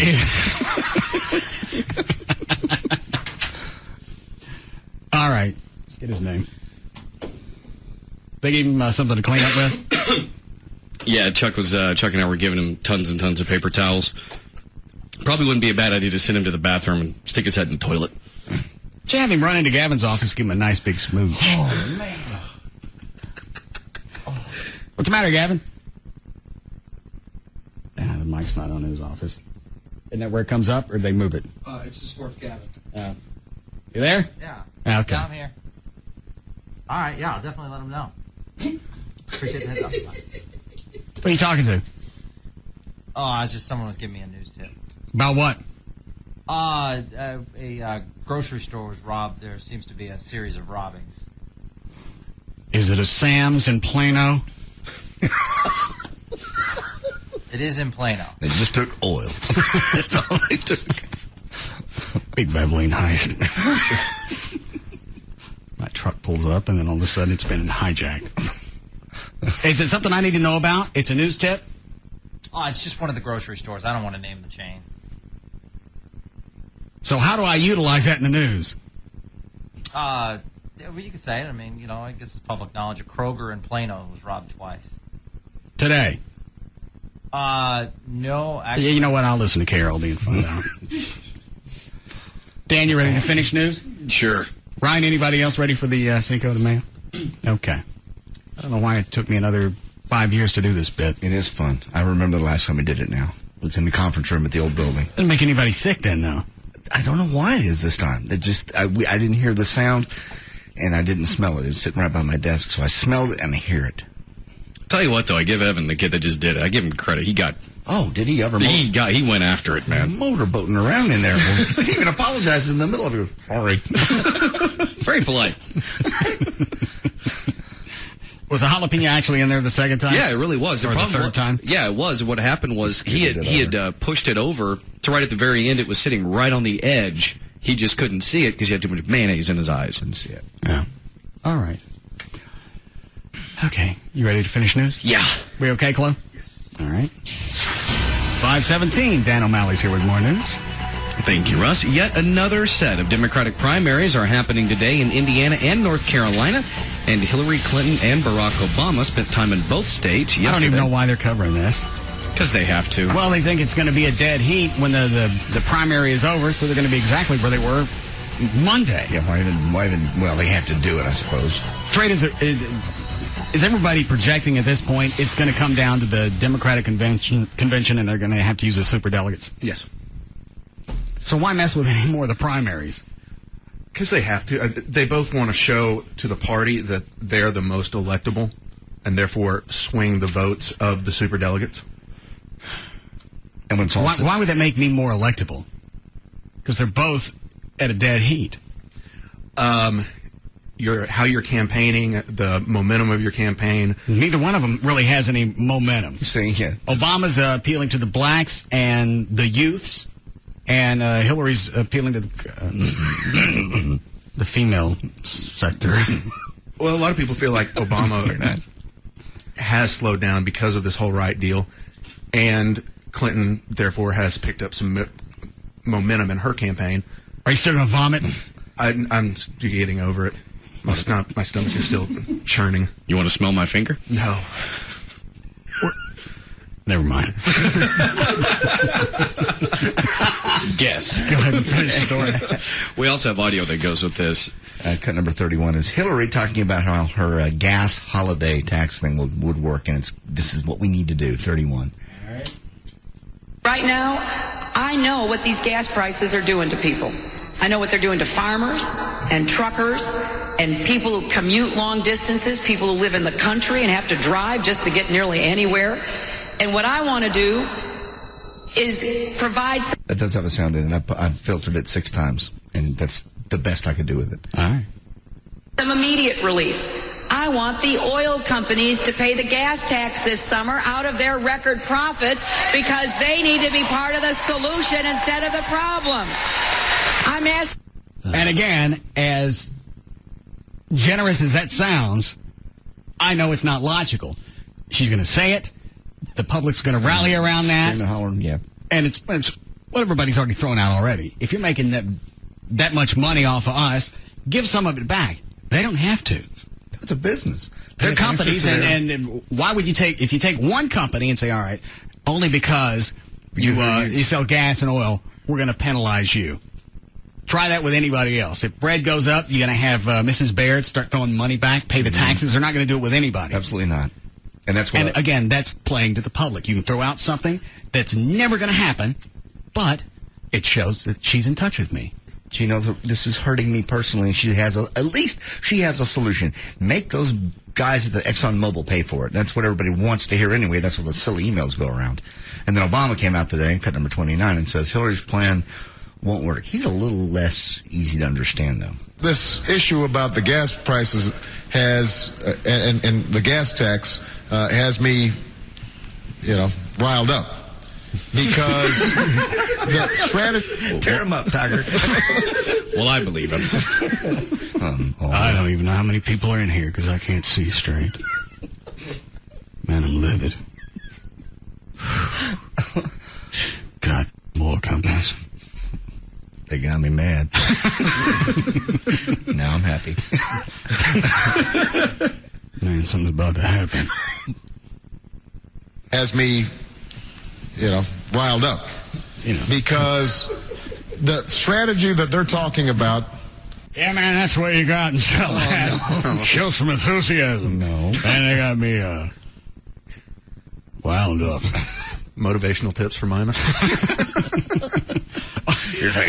Mimas sounds the same way, regardless of what he's addressing. You can't ever tell when he's twisted about anything.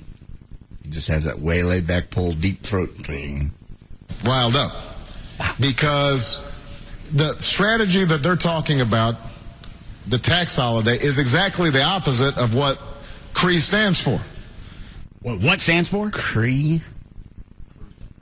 Tax holiday is exactly the opposite of what CREE stands for. Anybody? I'm sorry, I'm out. Tax holiday is exactly the opposite of what CREE stands for. Probably who he's talking, the group who he's talking, I'm guessing the group who he's speaking to. The acronym for them. All right. What we need to do is I have this email. I have the solution right here. Tax holiday is exactly the opposite of what CREE stands for. It basically says we're not going to do anything to innovate. We're not going to do anything to solve the problem long term. What we're going to do is we're going to give you a subsidy to keep on buying this light bulb, although what will happen is whoever's selling this light bulb is actually going to jack up the price, so you're really not going to save any money. And in the meantime, we keep on using more and more energy, and we keep on wasting it, and we keep on driving up the price of energy. All right, this is not the time for him to even try and make sense. If you're in the final stretch and you're really going to try and garner as many votes as you can, go ahead and start lying. That's what Hillary's doing. Mm-hmm. ExxonMobil, they're not going to cough up any cash to pay the gas tax. Hell no. Why do you take the tax that we're paying as the government and go ahead and take that off? Because you're wasting most of it anyway. True. And that would show that the government... But again, his point is that's a very short-term thing. It'll be nice for the summer. People don't like long-term solutions. People want something now. I got to go to the gas pump. I couldn't care less. But their argument's going to be, I got to go to the gas pump now. I got to cough up $3.50 a gallon. Something that you're going to do in the next 10, 15 years is not going to do me any good getting to work. Problem is, you take off the tax. I know Governor Perry's not going to do it, but you take off the tax. I have that cut too. People are going to start driving more because you're saving that cash, and gas is going to go back up. Then when they finally tack that tax back on there, it's going to be absurd. You'll be squealing. Yeah, Governor Perry came out today on the KLLD piece, if you want to hear it, cut 30. That's essential. Go ahead. Charlie Hodges on KLLD talking about Governor Perry, rather, doesn't think it'll work either. Governor Rick Perry thinks giving any kind of gas tax holiday will not work. I think it's a kind of a short-sighted approach. Instead, he'd like to see changes to both federal energy and ag policies. One of the first things I'd do is get rid of that ethanol subsidy that's causing the cost of food, the cost of fuel to go up. And cutting state gas taxes would eliminate the budget's biggest source of highway funding at a time when transportation needs are high. For us to cut off our nose to spite our face would be, I think, bad public policy. Charlie Hodges, News Radio 1080, KRLD. He can say that because he's in office. He's not running a popularity contest. That's exactly what I was going to say about Hillary. She's talking in little sound bites. Rah, rah, here's what I'm going to do for you. Make those guys in those buildings pay. The big evil corporations. Yeah, make them pay. Make them put some of the money back. It's nice to say. It's not going to happen. And you really would think ExxonMobil would do something just to shut the public up. But because you don't really care about your PR, you don't. You don't like us. Screw you. You care about the people who have stocks and bonds. And the whole the bailing on ExxonMobil, buying your gas from someplace else. We'll get that one again today. Now that you brought it up, I don't know how anybody could read that. I don't care what your education is. Read it and think that's going to play out. If you don't buy it from ExxonMobil, you're going to buy it from somebody else. All of a sudden, if you're only buying from Racetrack, they're going to run out. Then they're going to need gas. Where'd they buy it from? Then they're going to buy it from ExxonMobil, who's going to jack it up. Or if they don't sell it to anybody, they don't sell it to Racetrack or anything, they keep it for themselves. Oh, look at that. Everybody else is out of gas. Well, now, what you gonna do? I bet we go back and find where that email originally came from. I'll bet you money it came from Exxon. They don't think long term. We're going to show them that we have some power in this country, and through emails, we can actually bond, and we can have some type of unity, and we're going to show the oil companies that we do have power. We got nothing. No power at all. The oil companies bumped everything up to $6 a gallon right now. We'd still have to suck it. I'm surprised Exxon just hadn't said that. Open up a little door, suck it. I tell you what, you suck it, we'll give you off 3 cents a gallon. I'm not sucking it for 3 cents a gallon. Fine. Push it. Real good. There's no combating the oil companies. I don't care what type of plan you come up with. Taking the taxes off gasoline for a while. All that's going to do is increase usage. That's going to make, We're going to be driving more. Gas prices are going to go up. And then at the end of the tax holiday, you're going to put that back on, and you're not going to be able to afford it. Everyone will panic because you've gotten used to driving again. You're right. Well, we did this summer. We got this holiday. No, you didn't. What? Suck it. I'm not sucking that. Just for a gallon of gas? Fine. I'm not going to. See if it'll run on Jack Daniels. All right, once, and I mean once. Suck it. Yeah, give me my gas. Nah. But take this email with you when you go. Hand it out to your friends. Boycott ExxonMobil. Got something nice. Seriously, this time. No. I'll throw in some Dallas Cowboy glasses.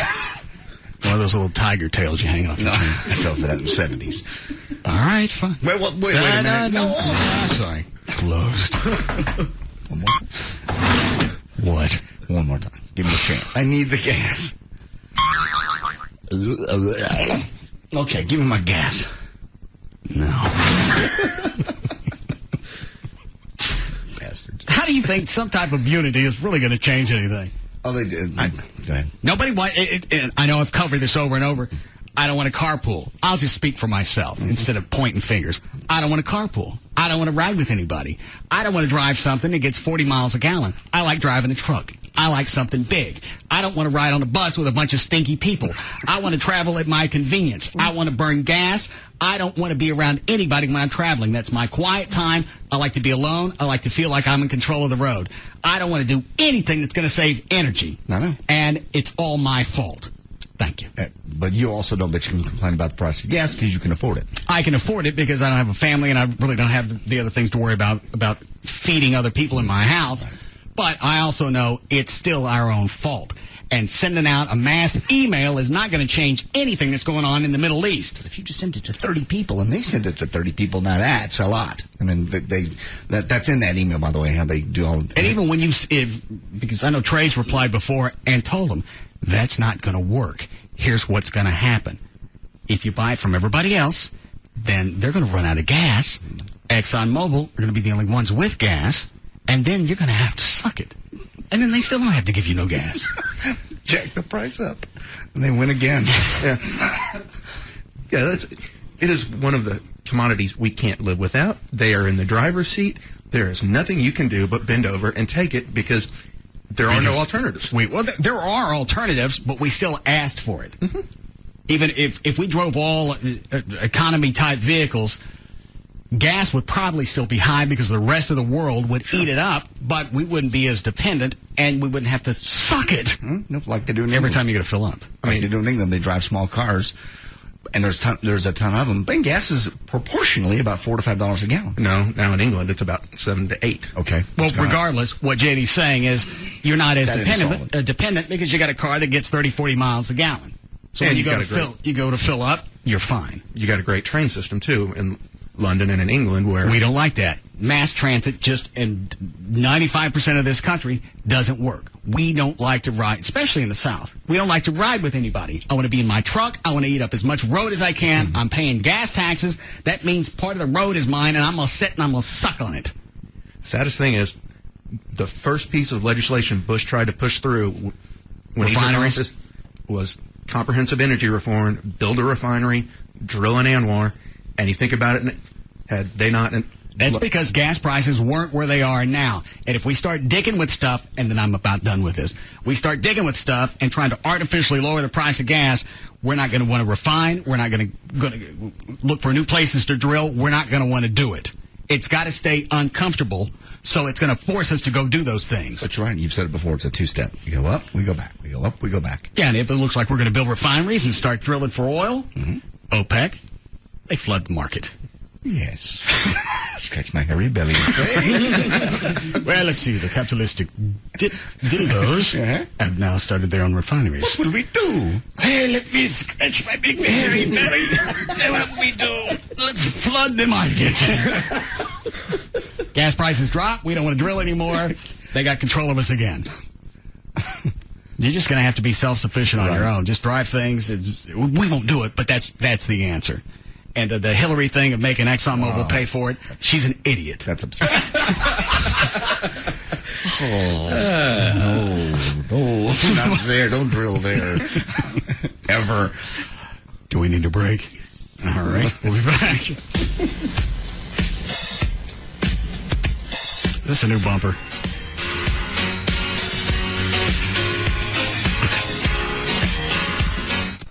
You pulling bumpers off your clothes and play now?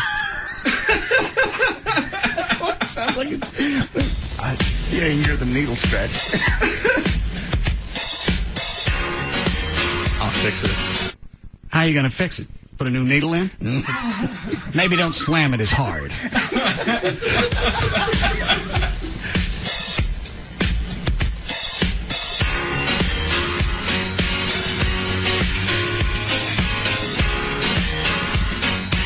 We'll be back to the Russ Martin Show on Live 105.3. Now, back to the Russ Martin Show.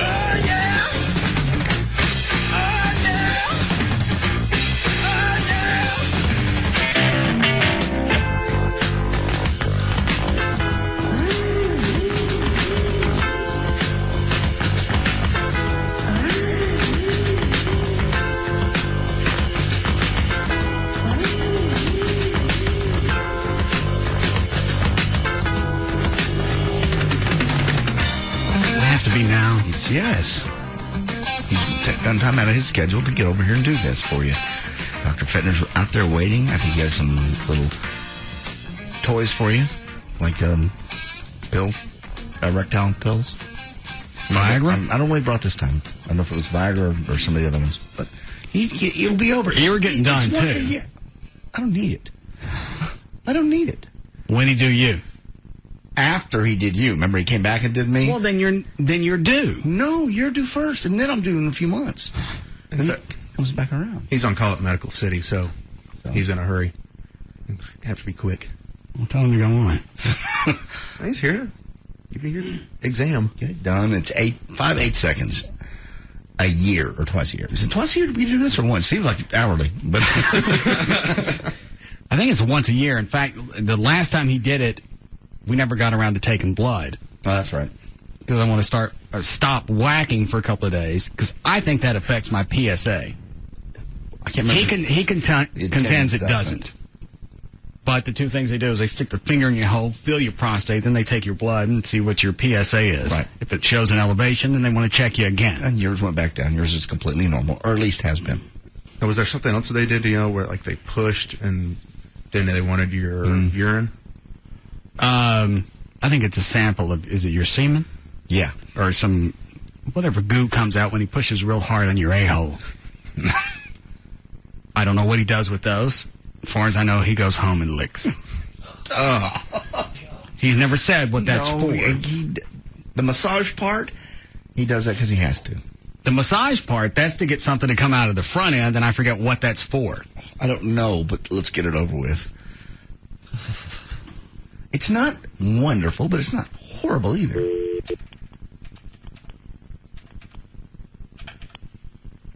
Get him in here. Shut up.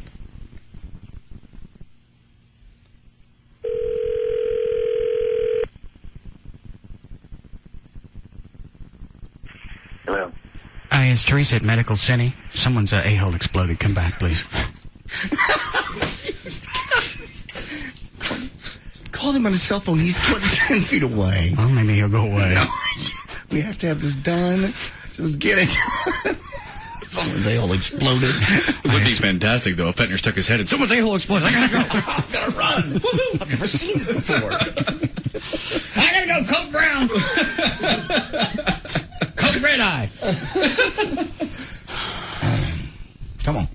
Here we go. It'll be over in no time. You're going as well. All right, I'll go as well. Then you do it. You do it, too. You do it first, because I know you won't. I say a lot of things. Chloe, go get Fettner. Trey, aren't you about ready for one of these? How old are you? 33. Yeah. No. Way overdue. Doesn't prostate cancer run in your family? Everything else does. No. Nobody in your family's ever had prostate cancer? Nope. Not even your grandfather? Nope. Everything else has been in your family. Everything. We bring up... I think at a certain age, everybody gets prostate cancer. That's what Fettner says. Not to my knowledge. JD's due as well as I am, right, Dr. Fettner? I'm sorry? Both JD and I are getting it done. Getting a rectal? You want to? No, getting the rectal, yes. Yeah, Jack on both of us. Mm-hmm. Yeah. Whatever. Both of us are getting exams. Whatever your pleasure. Are his headphones on, or is he just old? They're on. No, he's calm today. Yeah. Spool up for us, Doc. What'd you bring? Oh, we got KY and gloves and Cialis and Viagra and all that stuff. Is this really Flonase? Huh? Flonase. What, are you taking blood today? If you want it. I'm not giving any blood. You have to do for you the want to PSA. abstain. Well, you know what? Do it hard enough back there. Maybe someone will come off on your finger. You want to abstain 3 days anyway, according to your theory. What are these? Is this the fecal specimen? Yeah, that's a poop thing you play with. I don't think you ever did that last year.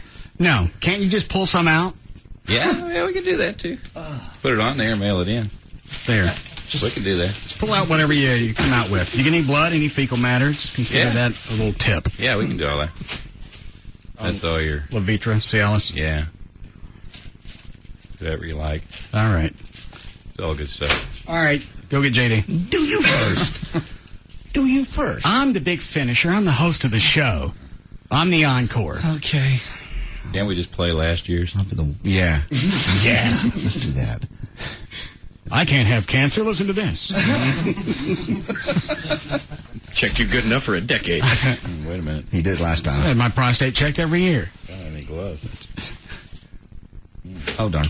Yeah, he's got gloves. That's his part of his shtick. I don't have any gloves. Oh, I got some. Wait a minute, I got some. I guess I might have to do it barefooted. That's how I water ski. That's how I do this. God. All right, John. I don't want to do. This sounds so good when you bring it up. It's like, yeah, that'll be a good segment. It's very healthy. Men need to know about this. It can save lives. And then he gets here, and I get cold. Dr. Fedner, before you get lubed, step up to JD's mic. What age should you really have this done, the first go-round? Yeah, we used to say 40 for African Americans and 50 for whites. Business been a little slow, so we tell everybody 40 for everybody. Come on in, colors. Why would it be more predominant in the African American community? It's more virulent, and nobody knows why. Bunch of theories. They think possibly sometimes it could be diet, some type of cultural difference. Maybe they just don't come in and get examined, but it may also be their testosterone's higher. Oh. So they seem to have a more virulent form, so they start off at an earlier age. All right, so all whites are at 40? 40 to 50, I'd say 40. Business has been slow. What about 33? 30 is a little early. 33? If you want to, fine. We do it in the studio for everybody, but 30 is a little early. His partner has done me before, yeah, so I think 40 is probably the... Why did you get your prostate checked, Trey? It was a couple of years ago. I had a prostate infection, and don't ask me how I got it. When your balls hurt? Yeah. Yeah. Okay. Mm-hmm. Dan, how old are you? 14. You've been waiting for me to ask, haven't you? Absolutely. Hey, Chuck, when was the last time somebody dug around in your cave? Not that long ago. It was the last time I was here, I think. Have you had one since Fentner was here last? Yeah. Ooh. As a matter of fact, I have. That's good. He's got the string a-hole. Yeah. He likes multiple exams. Now, what age are you supposed to do a colonoscopy? Probably 40. That's Katie Couric. What happened to 50? Well, Katie Couric's story. You guys have talked about that. Okay, he's dead. Let it go. Yeah, but he was in his 40s. So. But you told us 50. 50 is kind of the routine, but again, people are moving that back when these kind of cases occur. What are you eating? You could be the one. Well, I had a little cough, so I have a cough drop going on. All right. Yeah. What's the matter, John? Nothing. I'm sweating over here. He's standing here with his glove and just... So both JD and I are due for colonoscopies. Yeah, I think so. I thought you already had it done. No? Yeah, we did. Yeah. They're double-headed. Yeah, we did. did. Same time. So you're asleep. Yeah. That was good. You were asleep for that. So it couldn't be as bad as this. Looked like something out of Dr. Doolittle. Push me, pull you. Did you really have it done? No. Hang on a second. Hold on. I'll give you a good reference. All right, all clear. Come on you in. want to get that done? Yeah, that's good. Get that out of the way first. Oh, woo! Oh, lovely. Oh. Don't blow that over here.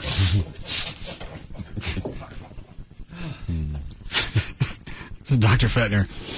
God, that smells like money.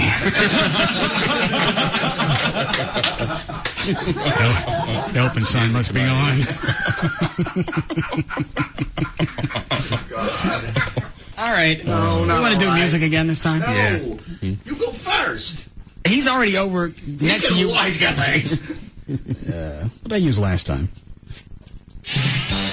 Yeah, that was it. All right. John, you got to drop your trousers. I understand. I've had this Wait a done. minute, we got a little KY problem. Oh, KY's spilling everywhere. That's all right. No, we can't do it now. It's okay. KY accident. Would you like us to dim the lights just a little bit so your ass just... Please. Try flip off... all of them. Yeah. Who's got the tissue? We need tissues, too. Yeah, we got to have tissue. I'll get this off. Russell, there you go. Turn off the fluorescents. Turn them off. Tissues Let over them there. off, Trey. I can see. Tissues. There, use that. Thank you. Get this up first. Again, this always sounds good when we talk about it off the air. Men need to know about this. They need to know it's not terrible. Then we do this, and no one wants to go. Gavin's how old? He's close to 40. Gavin, how old are you? 36. I'm not close to 40. Have you ever had your prostate checked? Yes. When? I had it checked by Fetner. So that was a year ago. Yeah, I'm fine. Well, then it's time again. No, it's not. I don't want you to be at any type of risk. No. You're my friend. That's all right. Dr. Fetner, I'm not trying to be cute. How would you do somebody's prostate exam like Big Stacy? He weighs about 570 pounds. Well, that can be hard. Sometimes you can't reach it. What do you normally do? Call for backup? You tell them to turn their toes in towards each other. Well, that's not going to make him weigh any less. And sometimes you can't reach them if they're really giant people. So you rely on the PSA more than the finger wave. You couldn't, and again, I'm not being cute, you couldn't get a couple people in there and just pull his ass apart? It's just hard to, my finger's not long enough. Look at that, there's a 66 Mustang. Yeah. I thought I sold that. All right. How long do you have to be in there?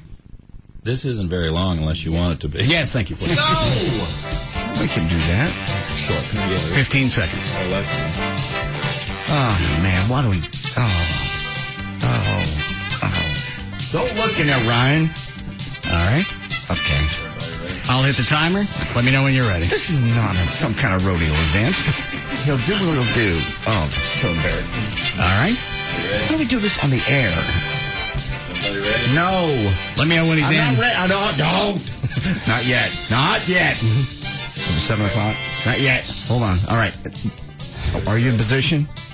Is he in? I'd have been up. He's not in. Oh, do you hear me? Am I talking like I'm talking in a bus? Let me know when he's in you. You'll know. All right. Okay, hold on. Easy now. Here we go.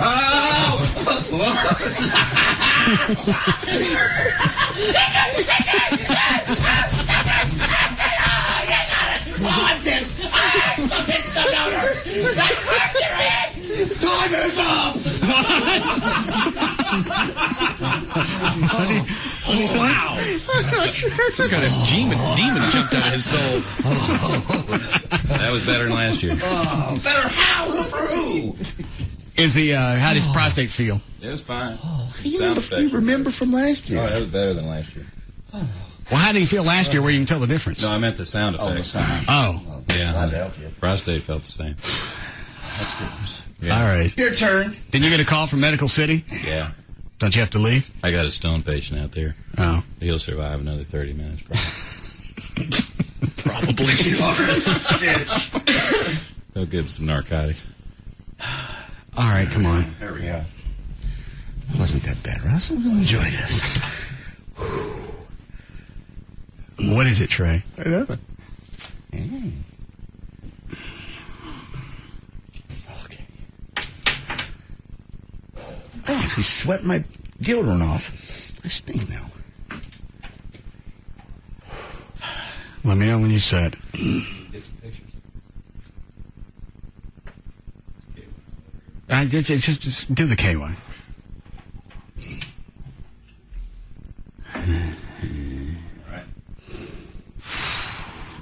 Well, just wait. Man, sooner it gets going. That's 5 minutes now. But he's always gung ho. He's a go getter.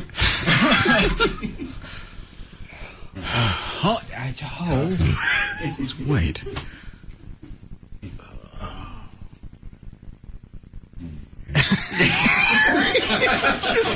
You made a noise.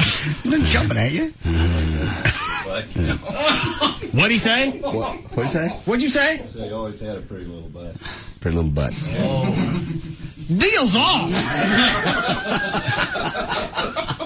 You don't go to your proctologist just looking for compliments. She was pretty from back here. Man, that's one of my better days. I see a lot of them. This one. Hold it. Hold it. Wait. Hold it. Almost looks like he shaves it. He does shave it. Does he really? Yeah. You keep talking about my ass. I'm not going to let you in it. He's saying nothing but nice things. That doesn't mitigate what's about to happen.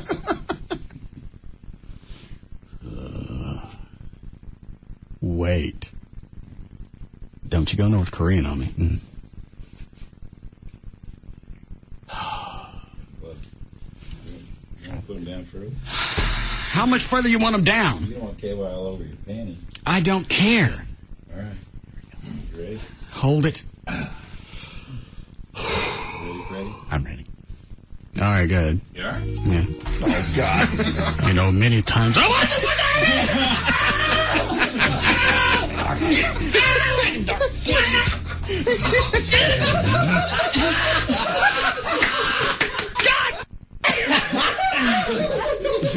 wash his hands. He hit my glove. Oh, you better wash your hands. You gotta wash your hands. Why'd I gotta wash my hands? You hit my glove. I'm slapping your hand to get out of it. Trying to swat him out. Hit the glove. You were trying to do a massage, weren't you? Yeah, he was. Only 15 seconds. You could see the grimace on his face. He wasn't just like, he was going, "Ugh." Did you actually check my prostate, or was this just something to bust a nut? Actually, it's pretty small. Actually, you're very lucky. JD's a little bigger than yours. Why is it I don't feel like buying a scratch-off right now? You don't have prostate cancer, and that's a good Well, thing. he's still going to have to do the PSA. Why is that? Why is it so painful? Because it's your... I know that, but when you go to take a grunt, something a lot bigger comes out. Why is it that doesn't hurt? I think it's because one's a natural thing, and what Fetner's doing isn't considered natural. Well, by but the body. still going in, coming out, it shouldn't make any difference. I think it's the fact that another man... You shove a broomstick in my hands? Well, now I got to fart. Oh, jeez, here we go. There we go again. It's going to sound like the mayonnaise earlier. It really does. It felt like I've been raped by an old cedar. Were you really in there? I don't want you back in. I'm just asking. Were you in there really long enough to check? Yeah, it's very flat, very small. What did some of that? Somebody talk for a minute. Ooh-wee.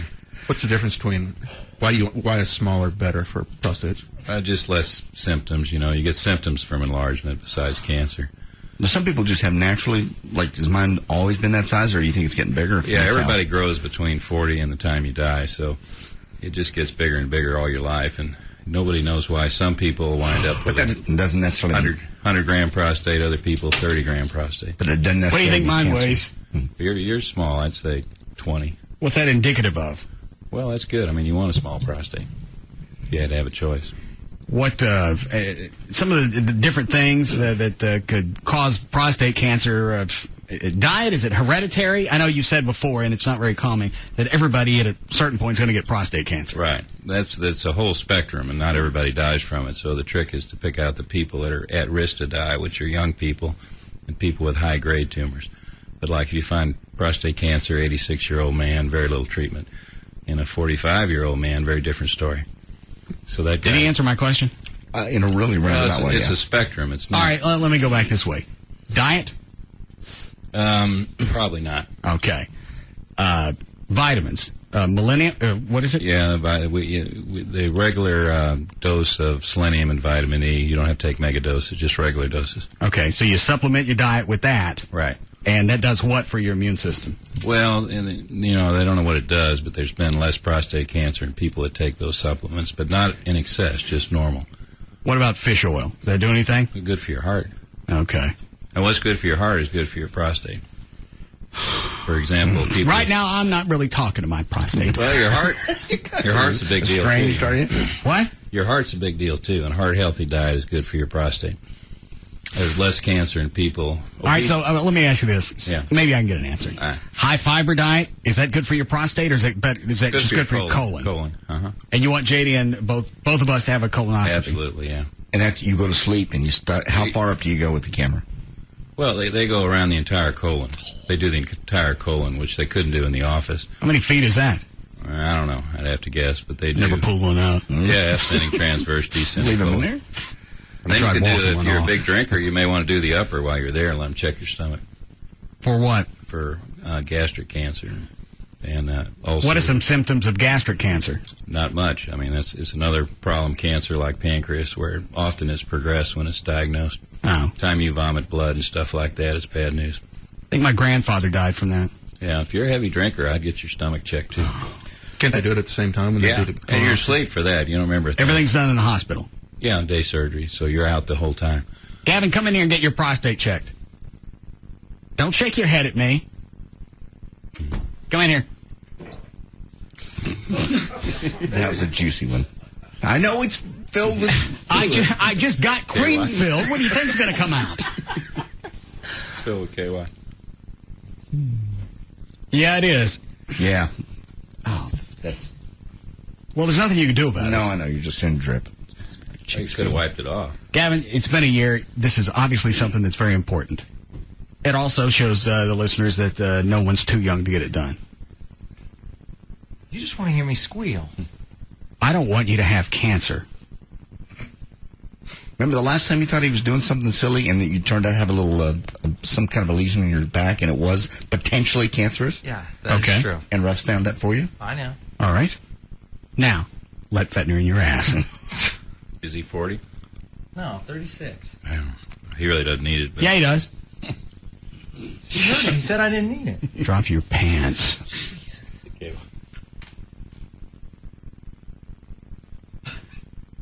And have a nice prostate massage. No. Yes. No, you just got checked, not now, massage. Fettner, did you massage my prostate? No, I just checked it.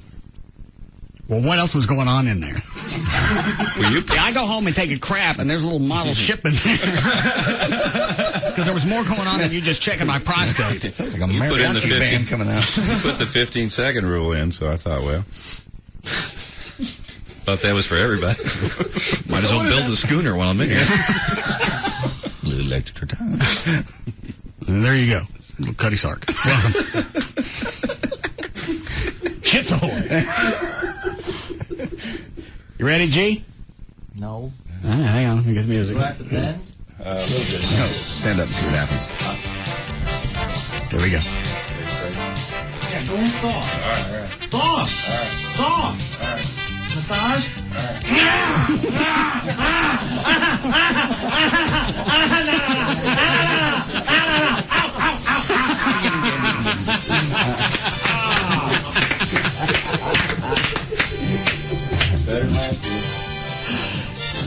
So you said your prostate feels better. No, I mean the sound is better. Oh. I forgot to check your prostate. We need a break? Yes. All right, we'll be back. Call an ambulance, please. Call an ambulance, please. Call an ambulance, please. Call an ambulance, please. We'll be back to the Russ Martin Show. Call an ambulance, please. Call an ambulance, please. Call an ambulance, please. Call an ambulance, please. I have a bad case of diarrhea. Was your grandfather that had prostate cancer? Good. Yeah, I was just telling Fett because they had to castrate him. I remember when he was in his mid-80s, and Fettner was just saying that's how they used to treat prostate cancer. So it runs in your family. Drop your pants. Mm-hmm. We love you. I'm 33. I'm not. I think the first time I had it done, I was late 20s. But Had you're- some type of bladder infection. Is that what you'd get a prostate check for? Yeah, you can get prostatitis and go up in the bladder, sure. And that doctor didn't tell me dick about what was coming. What's he really gonna And really, say? it's the entire process doesn't last long. It's not as bad as. Yeah, it is. It's not as bad as we play it out to be. But if you have no clue what's coming, then you freak out. Yeah, first time I had it done, it was a guy, like he used to be my Little League soccer coach with Dr. Goldstein, and a little pine tar on this, let's let it rip. I've known him my whole life, and he just said, all right, Dr. Doors. I had no warning, no nothing, just massage and all. I was like, God. Well, that's a rude way to get somebody the very first time. The jamming isn't what it is. It's when they massage your prostate, you really need to know. You already figured out it's going to be uncomfortable, but it's also going to make you feel like you got to pee. You're not going to. Right. What is it you guys are doing? You're trying to push something out the other side, right? Yeah, when you What do is a it, our massa- balls? No, getting prostate fluid out.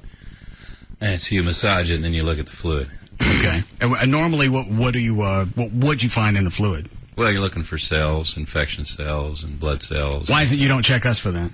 Well, you check people for prostatitis for that. If you had symptoms of prostatitis, we do a massage and get the fluid and look at it under the microscope. Yeah. Yeah. But you don't have those symptoms. All right, Trey, drop your pantaloons.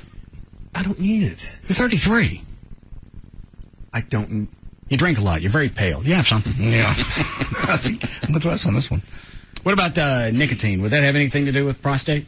No, it knocks out a lot of other stuff, though. If you smoke, you might as well forget about exercise and weight loss and cholesterol and the whole 9 yards. Why is that? Because your death rate's going to be so high from smoking that there's no sense to do any of those other activities. What about the pouches? Yeah, that stuff is cancer of the throat and mouth and larynx and all that stuff. Oh. That's a different cancer. That's a bad one, too. Does nicotine have an effect on cholesterol? Not that I know of. All right. Stop killing time. Pull your pants on. Both JD and I did it. Chloe's about to get it in a second, so Gavin went through it. Jesus. You got enough gloves? I don't know. We got to check here. Mine's in the trash. Oh, my God. We got one left. You sure you want to waste it on him? Yeah. Or we could wash off. Look, you look between Chloe and you look back at Trey. We could wash off the other one. He doesn't need Dan, it. you're just going to have to tell me. I can't read your lips. No problem. We usually have latex gloves in the break room in the first aid cabinet. If it's been restocked. Thanks, Dan. Why don't you join the party? Yeah, Dan, why don't you run down there and get us a nice oven mitt? And while you're out, get a switch. That's a bad tip. All right. What do I do? Oh, yeah, just bend over a little. You ready? Toes in. Poosh.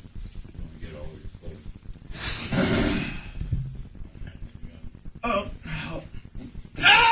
God almighty! Jesus! Oh, my God! Oh, my God! Oh, God! Get out of my ass! I'm not going to have any patience next week. Not that bad. Find anything in there? Is that where he keeps his coffin?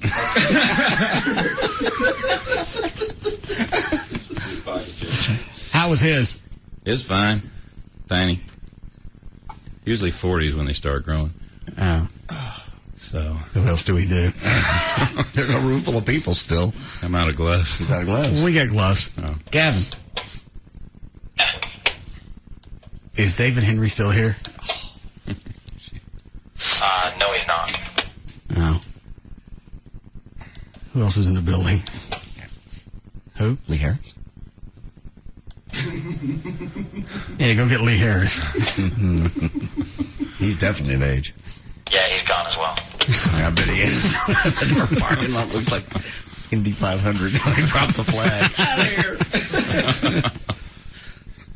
All right, Clovis. He's out of gloves, dude. I'll tell you what. I need to go use the facilities anyways. I'll go grab a glove for Chloe. Yeah. Oh, my God. Hey, Chuck, you really just had it done? Yeah. There'll be somebody else in the building I can't stand. Most of them are gone by now. Not the big fat Robbie guy upstairs. Hey, nobody stays late. Gavin, why don't you see if Robbie's still here? Ronnie, Robbie, whatever his name is. Big fat guy with the ass. Robbie. It's Robbie. Dan, you want to do some news? Or you want to stand? I certainly can. I took the liberty of looking up certain whole foods that are rich in selenium and vitamin E, if you care. Nope. 622, Dan O'Malley's here with news. Thank you, Russ. The presidential candidates may be touting a gas tax holiday, but Chrysler is offering new car buyers a car that locks in the price of gasoline and diesel at $2.99 a gallon for 3 years. I'm sorry, I said card. On Monday, the U.S. automaker announced a month-long Let's Refuel America program, which looks designed to lure new car buyers into the dealerships. It gives buyers of most of its vehicles at Chrysler, Jeep, and Dodge dealerships a card that can be used for purchases of gas or diesel, locking in the price at $2.99 a gallon for the next 3 years. How do you get it? I wasn't paying attention. If you go in and buy a new Chrysler, Jeep, or Dodge, if the certain car of that brand is participating, you get a gas card. Hybrids only? No, it doesn't mention hybrids only, no. Okay. But you get the gas card, and your price will be $2.99 a gallon for 3 years. Okay. Which makes sense considering their vehicle sales have been down 23% in the month of April. All right. An Oregon couple received a frightening phone call from their son in Afghanistan when he inadvertently called home during a firefight. Stephen Phillips and other soldiers in his Army MP company were battling insurgents when his phone was pressed against the Humvee. It redialed and called his parents in the small Oregon town of Otis. Cut number 24, by the way. 3 minutes. I've cut it down a little bit because there's a lot of cursing. There's words I couldn't tell. But can you imagine? They got home. They were not home when the phone rang, and they get What happened to the guy? He's fine. He's fine. Okay, go ahead. He will come home in about a month or so. But you just hear this fight. Your kids over there. There's fighting going on, but they have to listen to it go on, and this firefight will chill you. All right. You find a glove? Yep. All right, Chloe. Nice big setup to my audio bit. Pants.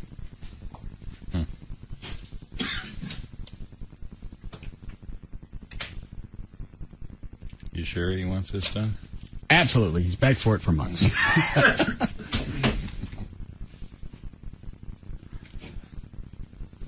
Oh, God, just Isn't touched you yet. What's that? No. Yeah. Oh, my God!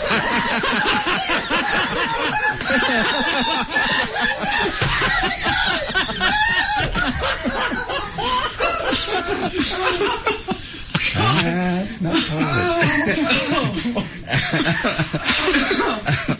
All right, Chloe wins the audio award. Pink Panther. I taped that one because I told Fetner I wouldn't go as far as you can go. Let me see if I can edit this on the fly. On the fly. Sure. Yes, sir. All right, you good to go? Does he have any? Yeah, how's Chloe's hoe? No, he's normal. No hemorrhoids. I didn't feel any. You brought up hemorrhoids with me or JD last time. Yeah, you can kind of feel them sometimes. I didn't notice them this time. On either one of us? You get that from working out sometimes, don't you? Yeah, sure. They can see it better with a scope than you can with a finger. Well, how do you know it's hemorrhoids and not just anticipation? Well, if you feel something lumpy, bumpy, lumpy, bumpy, it's likely hemorrhoids. Yeah. So. Let me see if I can get him on there. You want Dan to read something while you at it? Yeah. Okay. Read anything and we'll get back to a little audio here. Yeah. According to the Journal of Sexual Medicine, a lot of women are having serious problems in the bedroom. 20% of women experience pain during sex. Between 20 and 25% of women suffer from low sex drive. 28% of women have trouble getting aroused, and 39% of women almost never have a climax. In the latest issue of Men's Health Best Life, which highlights a recent study on the factors that lead people to cheat on their significant other, and here's what they found. All right, I got it. Okay. Oh, God, just Isn't touched you yet. What's that? No. Yeah. Oh, my God! Mother...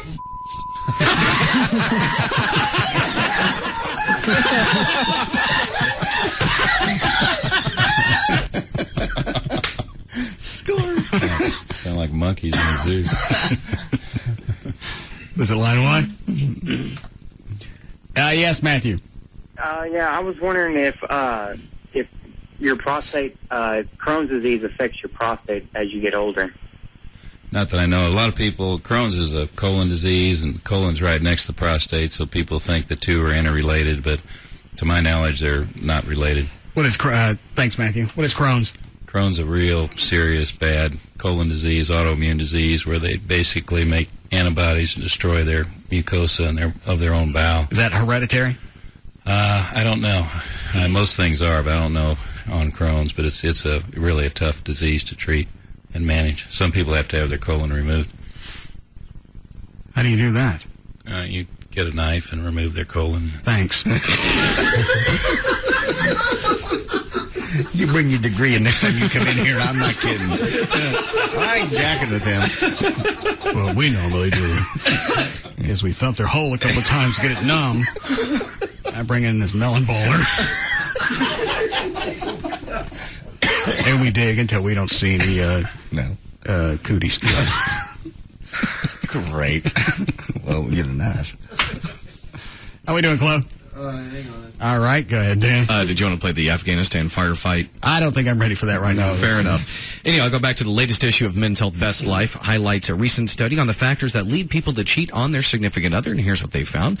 When men were asked if they would cheat, 22% said they would cheat as revenge if their significant other was cheating on them. 12% said they would cheat if they could get away with it. 4% would cheat if they weren't getting along with their partner.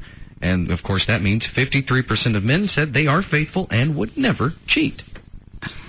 But if they did, here's who they would cheat with. 13% said an affair with a coworker. 13% with a stranger. Why would any guy say no if there was no chance of getting caught? Again, I read this statistics and went, I'm even the guy that would say I didn't cheat, for a very, very, very long time. I can't imagine the numbers are that high of guys that wouldn't cheat. If they could, there's no way you could get caught. You're out of the country. No one's ever going to know. 53. So you'd do it? If I was out of the country, no one would ever know? Yeah.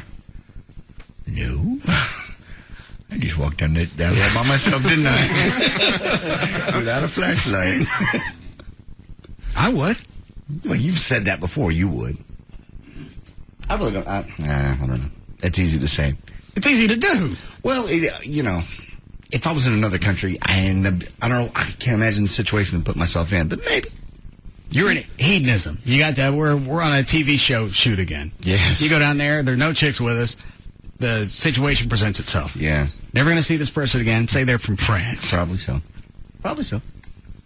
So there's no fidelity in your relationship. There certainly is fidelity. I'm saying probably so. That doesn't mean 100%. Well, that's not fidelity. That's a lack of options. Yes. I have that. I'd do it. Well, of course you would. I don't care if it's out of the country. Why is it crossing the border is going to change anything? Well, just less chance of running into this person again, getting caught. Say they're a foreign exchange student. They won't be here long. I'd like to think I would not. I would like to think I would not. I know in the past I have not. I haven't cheated nearly as much as you have on every girlfriend you've ever had. The time I ever cheated, it wasn't really cheating. I was always separated from my wife. Some of the chicks. First of all, I never got married. I know that. I never took vows. I never swore to God. Cheating. I never swore to God or anybody else. It's still cheating because you're in a committed relationship. You were actually screwing your girlfriend's best friend. That relationship was almost over. Almost. And most of them you've cheated on at some point with the next one or with somebody else. I still didn't take any vows with any of them. There were no cheating. Promises. There was nothing, no swears to God. There was no proclamations in front of a crowd that I'll be faithful to this person forever. I'm not stupid. Still, yeah, you are. You got it coming up in September. When is it, Chuck? 27th. September 27th. She hasn't said anything else to me about a date, so until I actually swear to my maker, I ain't making no promises. No promises legally, you're right, to God, but it's still cheating. If you're going with somebody and it's like you are now, you engaged or boyfriend, girlfriend living together. And the only reason I've been faithful during this relationship is because of pornography. That's the only thing that's kept you faithful? Keep my penis in my pants. Because you don't have time or because you just lose the interest? Well, you can do anything. Any fantasy fulfilled. That is you true. got a little window in your house and you can see anything you want at any time. But it's not real. Unless Chuck stops by and you don't tell me he's coming over. Did that happen? No. He probably knows better. So why would you... To me, that's been the easiest thing to keep myself faithful. It's just because you have any fantasy you want anytime you want, and then you click the little X and they're gone. Keep my penis in my pants. Well, you had that going for you, too, and the married chick used to come by and give you a little salad. I learned to stop whoring around. But good for you. Round of applause. Because I'm looking at pornography? That's not cheating. I think most chicks know. Oh, no. What have I done? I learned to keep my penis in my pants! I'll walk down. I'll stop whoring around with my OBJ hanging out. Get a good amen. Amen. I said put your penis up. You better put it up. Your pants are made to keep your penis under control. Okay. Strap that bitch in if you got it. Hold on. Although nature, I think nature wants us to procreate. God says keep your gut penis in your pants. Oh, come on, look at some porn. God gave women beautiful bodies to look at. If you're going to covet, do it online. Amen. Amen. Woo. Everything you can imagine. Threesomes, foursomes, in the booty, on the booty, sleeping booty, booties on cuties. You got bang bus, bait bus. No honkies, just us. Trannies, grannies, old mamas, white mammy. All right. Teabagging, throat gagging, ass grabbing, ass snatching. Smoking, stroking, gut meat choking. Amen, Lord. Amen. Amen. You got glory holes, toilet bowls, chicks with fishing poles. Been there, yeah. Mills, dills, radiator grills, it's all online. Hallelujah. Double pin, triple pin, in the pin. Tell us about it. Hopped up blacks on Benny Hinn. I haven't seen that one either. Deep throats, gravy boats, fat Asians with nanny goats. They'll keep your penis in your pants. All online. Interracial, surprise facial.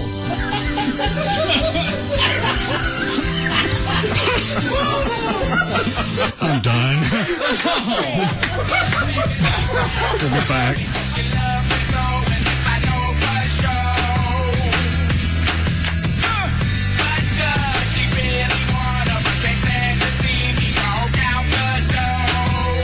We'll be back to the Russ Martin Show.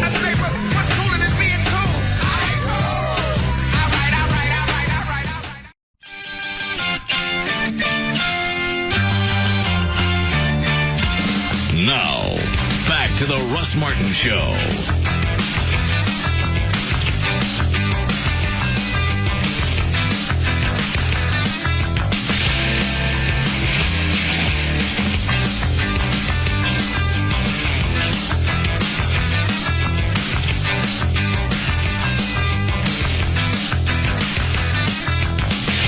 All right, Dan, what else you got? Well, there's a group in England called Relate, which provides sex and relationship counseling to couples. And therapists at Relate say the number of men who've lost all interest in sex has increased by 40%. And married men in their 30s, 40s, and 50s apparently are the most affected. These men say they're not interested in having sex with anyone anymore, period. And according to the therapist, the lack of interest in sex could be the result of depression, stress, or the changing roles women play in society. Pornography. Pornography. Yeah. I guess if you're getting your needs met elsewhere. The more and more prevalent it is, the less you're going to look for somebody else. You're going to look to somebody else. You're else. Want human touch. You're still going to want, the other parts that come with sex. The kissing, the love, the attention. You're still going to want that. You can pretend you don't all you want. I don't like having to wait. What do you wait on? I like to have sex. I understand. You've got your woman to the point where I believe foreplay is, if we've all heard it before, spit on it. That's pretty instantaneous. What are you waiting on? I realize that you don't like foreplay. We've established that. No guy likes foreplay. The only time you like foreplay is in a new relationship. When you still learning your way around her body and stuff? No, because you're horny. No. I understand that. Not everything is as spiritual as you try and make it out. I want to go in. I want to bang. I don't want to kiss. I don't want to cuddle. I don't want to talk. I don't want to do anything. I don't want to stroke. Ever? I want to have sex. Oh, well, I know that. But so you say... Men are designed that way. We go in, we have the sex. We don't float up like the bumblebee and start licking all over the flower. We go again with the bumblebee. You go in, you pollinate, you go to the next one. I ain't got no time to go from flower to flower and foreplay it. Little back massage. Have you ever given her anything like a foot massage, back massage? I bought her a massaging chair from Sharper Image. It's not the same thing as an That was $1,200. It's not the same thing as a hands-on massage. There's nothing that can caress a human body like hands. That's why people pay so much money. I like to do that in a new relationship. After you've been there for a while, I just want to have sex. Okay. Yeah. For you, maybe that's the reason. I think it's more prevalent with stress and depression as far as losing sexual desire. I think it's also the time of the relationship, how long you've spent together. And you guys have been together how long now? 3 years. Just say that like you're pissed off at me. Well, 3 years. Ask me again. How long have you been together? 3 damn years. You answered that question like I just insulted you. What, Dr. Fenner? Try 38 years. And you're not sick of her? All right.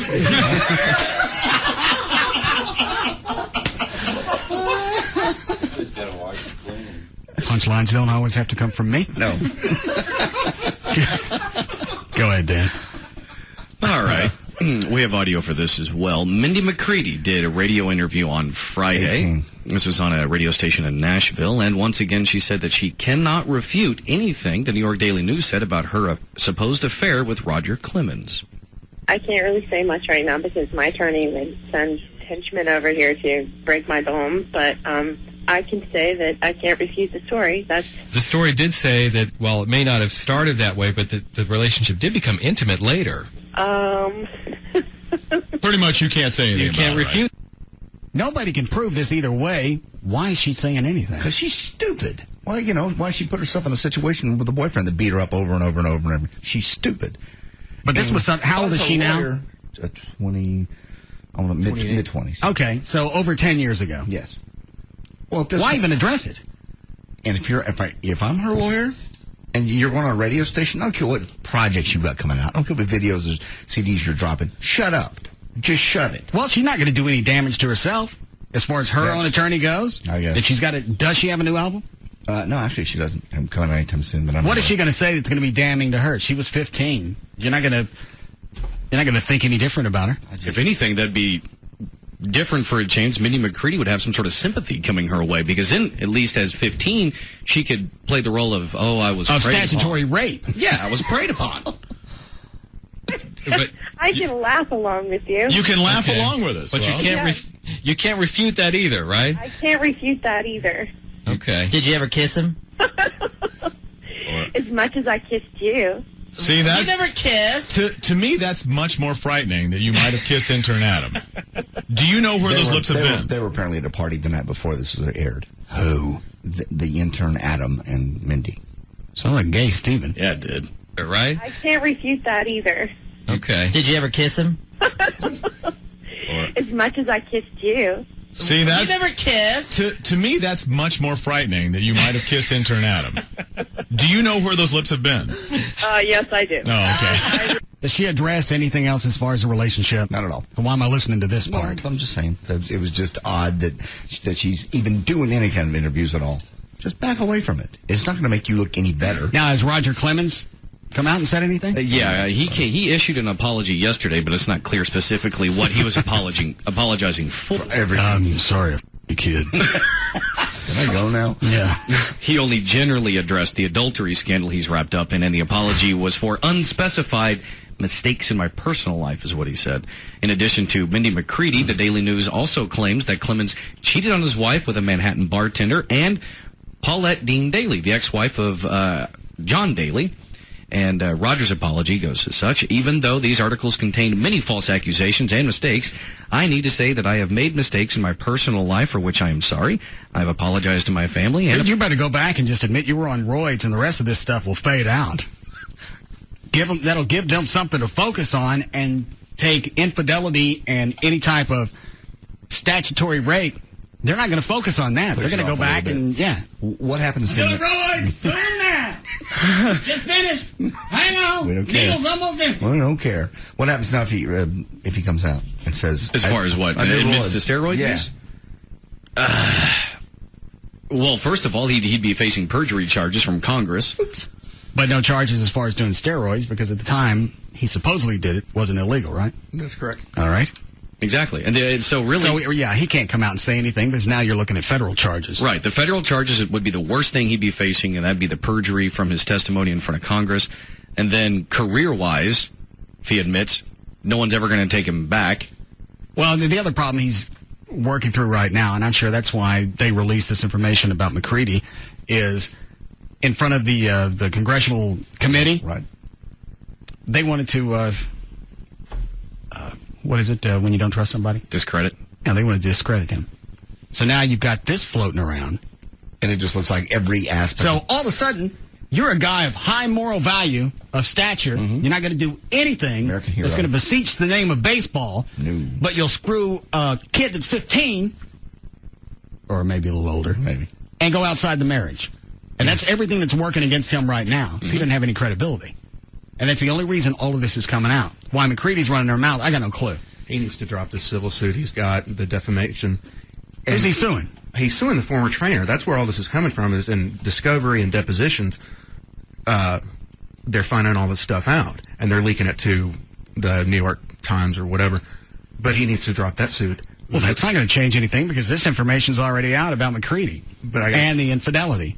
And I got news for you. A baseball player, they are... And as a rule, hang on, Trey's going to tell us something. Okie doke. Go ahead, Trey.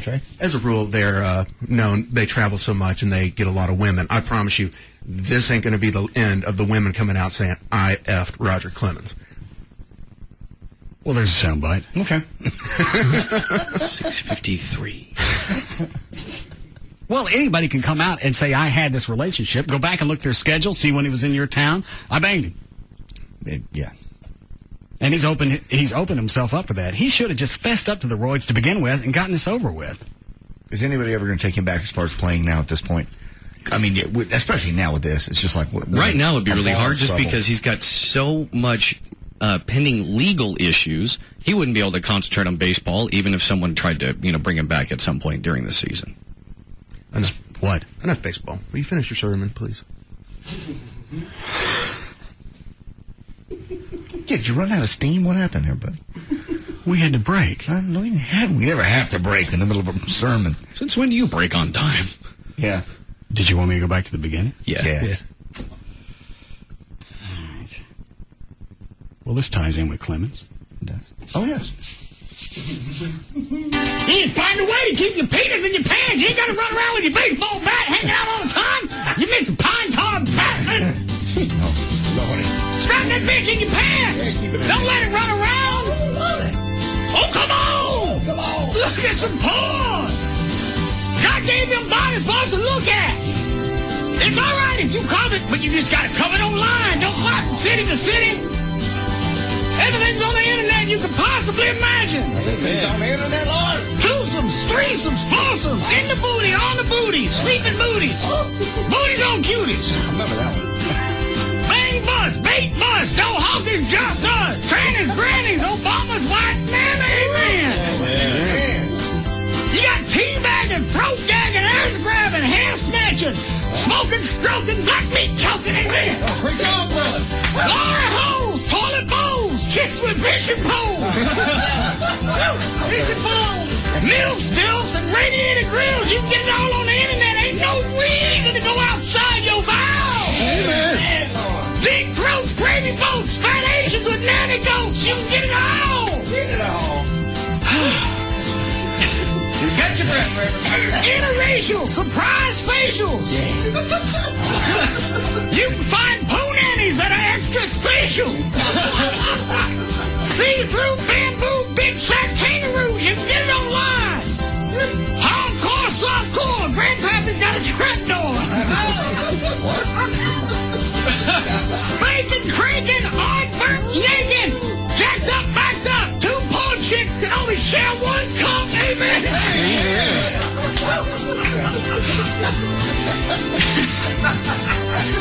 You got tar pits, weenie spits, tinkling twink toilets, baboons, dookie spoons, chicks in a whiz of monsoon. Amen. Praise Jesus.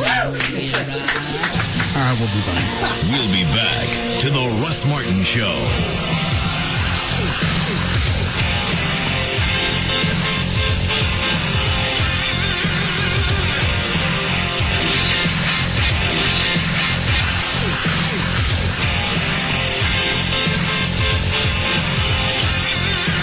Why would you listen to anything else? The Russ Martin Show.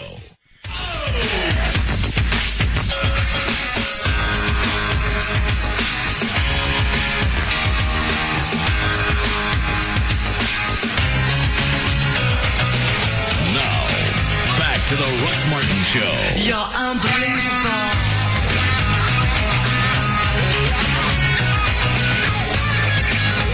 Oh, God, just the... You touched you yet? Sorry? Oh. Yeah? Oh, my God!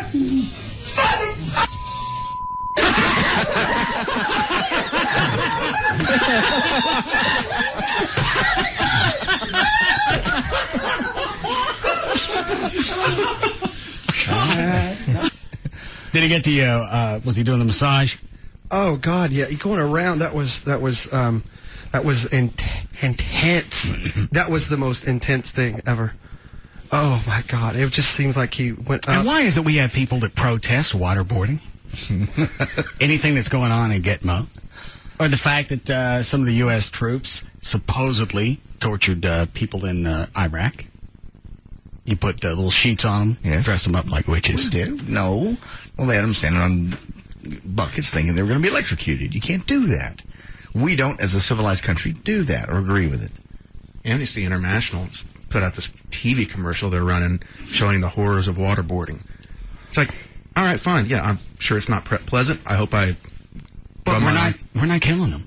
No, we're not killing them. And if that's made them give up information that has prevented an attack, that's worth it. Well, and if you were to come out and show the Twin Towers collapsing, okay, we're going to lose 2 more planes unless we waterboard this guy. Yep, you're right. Everybody is going to be... Everybody get on your vote. Get on your American Idol vote and tell us what you think. Nobody's going to have any type of issue with that. You have to have something catastrophic happen. It's been so long.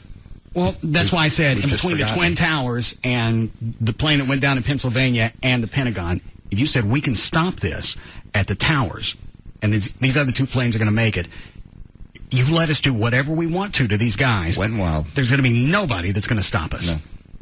You just have to put things in perspective, and the problem is our perspective changes minutes after a catastrophe. 2 or 3 months after the World Trade Center was gone, we're pissing and moaning because we got to wait a couple extra minutes in line at the airport. We'll take our shoes off or whatever else. You're right. Absolutely. In fact, you said it. I think you said it week of. You said this is going to change. We're not going to hang on to it. And I really didn't believe you. I went, this is so bad. This is going to be a moment that we always will remember in our lifetime. This is our Pearl Harbor. Well, we remember it, but we're not affected by it daily. You remember the event, the emotion that goes along with it isn't tied on anymore. For whatever reason, we get past it, and the emotional turmoil just slides off of it. I guess. I can't even. And for a short period of time, maybe I'll even spiff us a month that everything was as you felt as cohesive as we ever have as a country. Everybody had the flags. You'd see a fire truck pass you, it had a flag on the back, and that was just a moment. You'd stop, you get the goosebumps, and you were just happy to be here.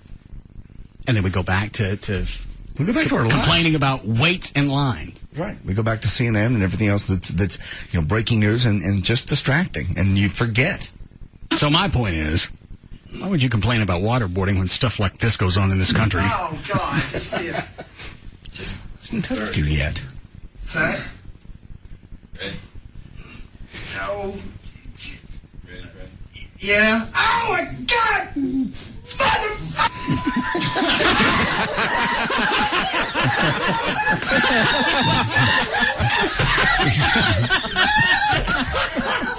To me, that puts things in perspective.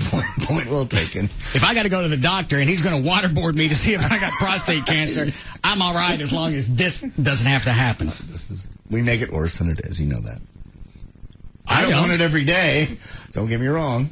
If I had to go to Fetner's office to get this done, I'd never go. And I probably would die of prostate cancer. Probably a lot of guys don't. You're right. Why would you schedule? Well, Dr. Fetner said off the air, chicks are just prone to go because of... they're used to it, yeah. From the time they're teenagers. Well, a lot of it's just problems that they have with their clam. You have to go. You can't leave that thing unkempt. Otherwise, it's just going to start stinking. Yes.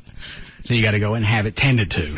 From time to time, they do. So that's God's way of making them go to the doctors. They make that thing nasty. All our stuff's hanging on the outside. You hit it with a water hose and you're done.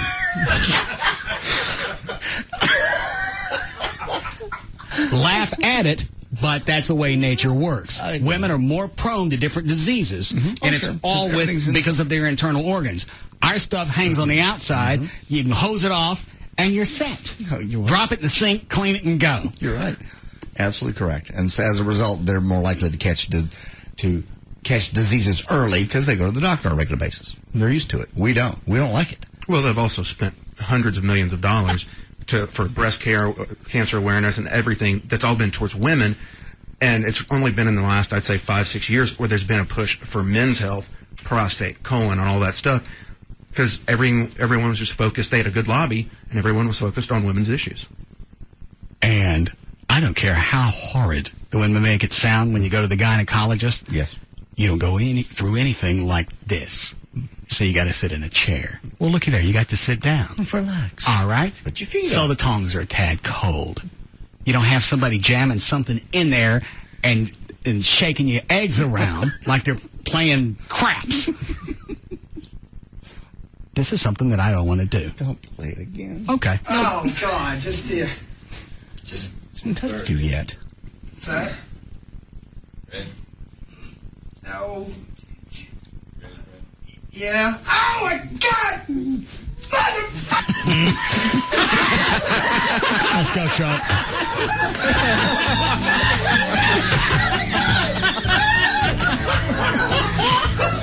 All right, Dan. All right. For more information on the Russ Martin Show, including pictures, videos, and more, go to russmartin.com. To answer any question you may have about the show, go to russmartin.info. To email the show and during the show only, send that to studio@russmartin.com. Other show websites, johndavidryan.com, danomalley.com, djclo.com, treytrenholm.com, and for Chuck on the keyboards, chuckweek.com. The official caterer of the show is Sugar Babies Barbecue. Their website, sugarbabiesbbq.com. Russ gets his guitars and band equipment at the Guitar Center. Their website, guitarcenter.com. The official liquor store of the Russ Martin Show is Majestic. Fine wine and spirits, their website for locations, majesticliquors.com. And the official site for Live 105.3 is live1053.com. All right. See you guys tomorrow. See you.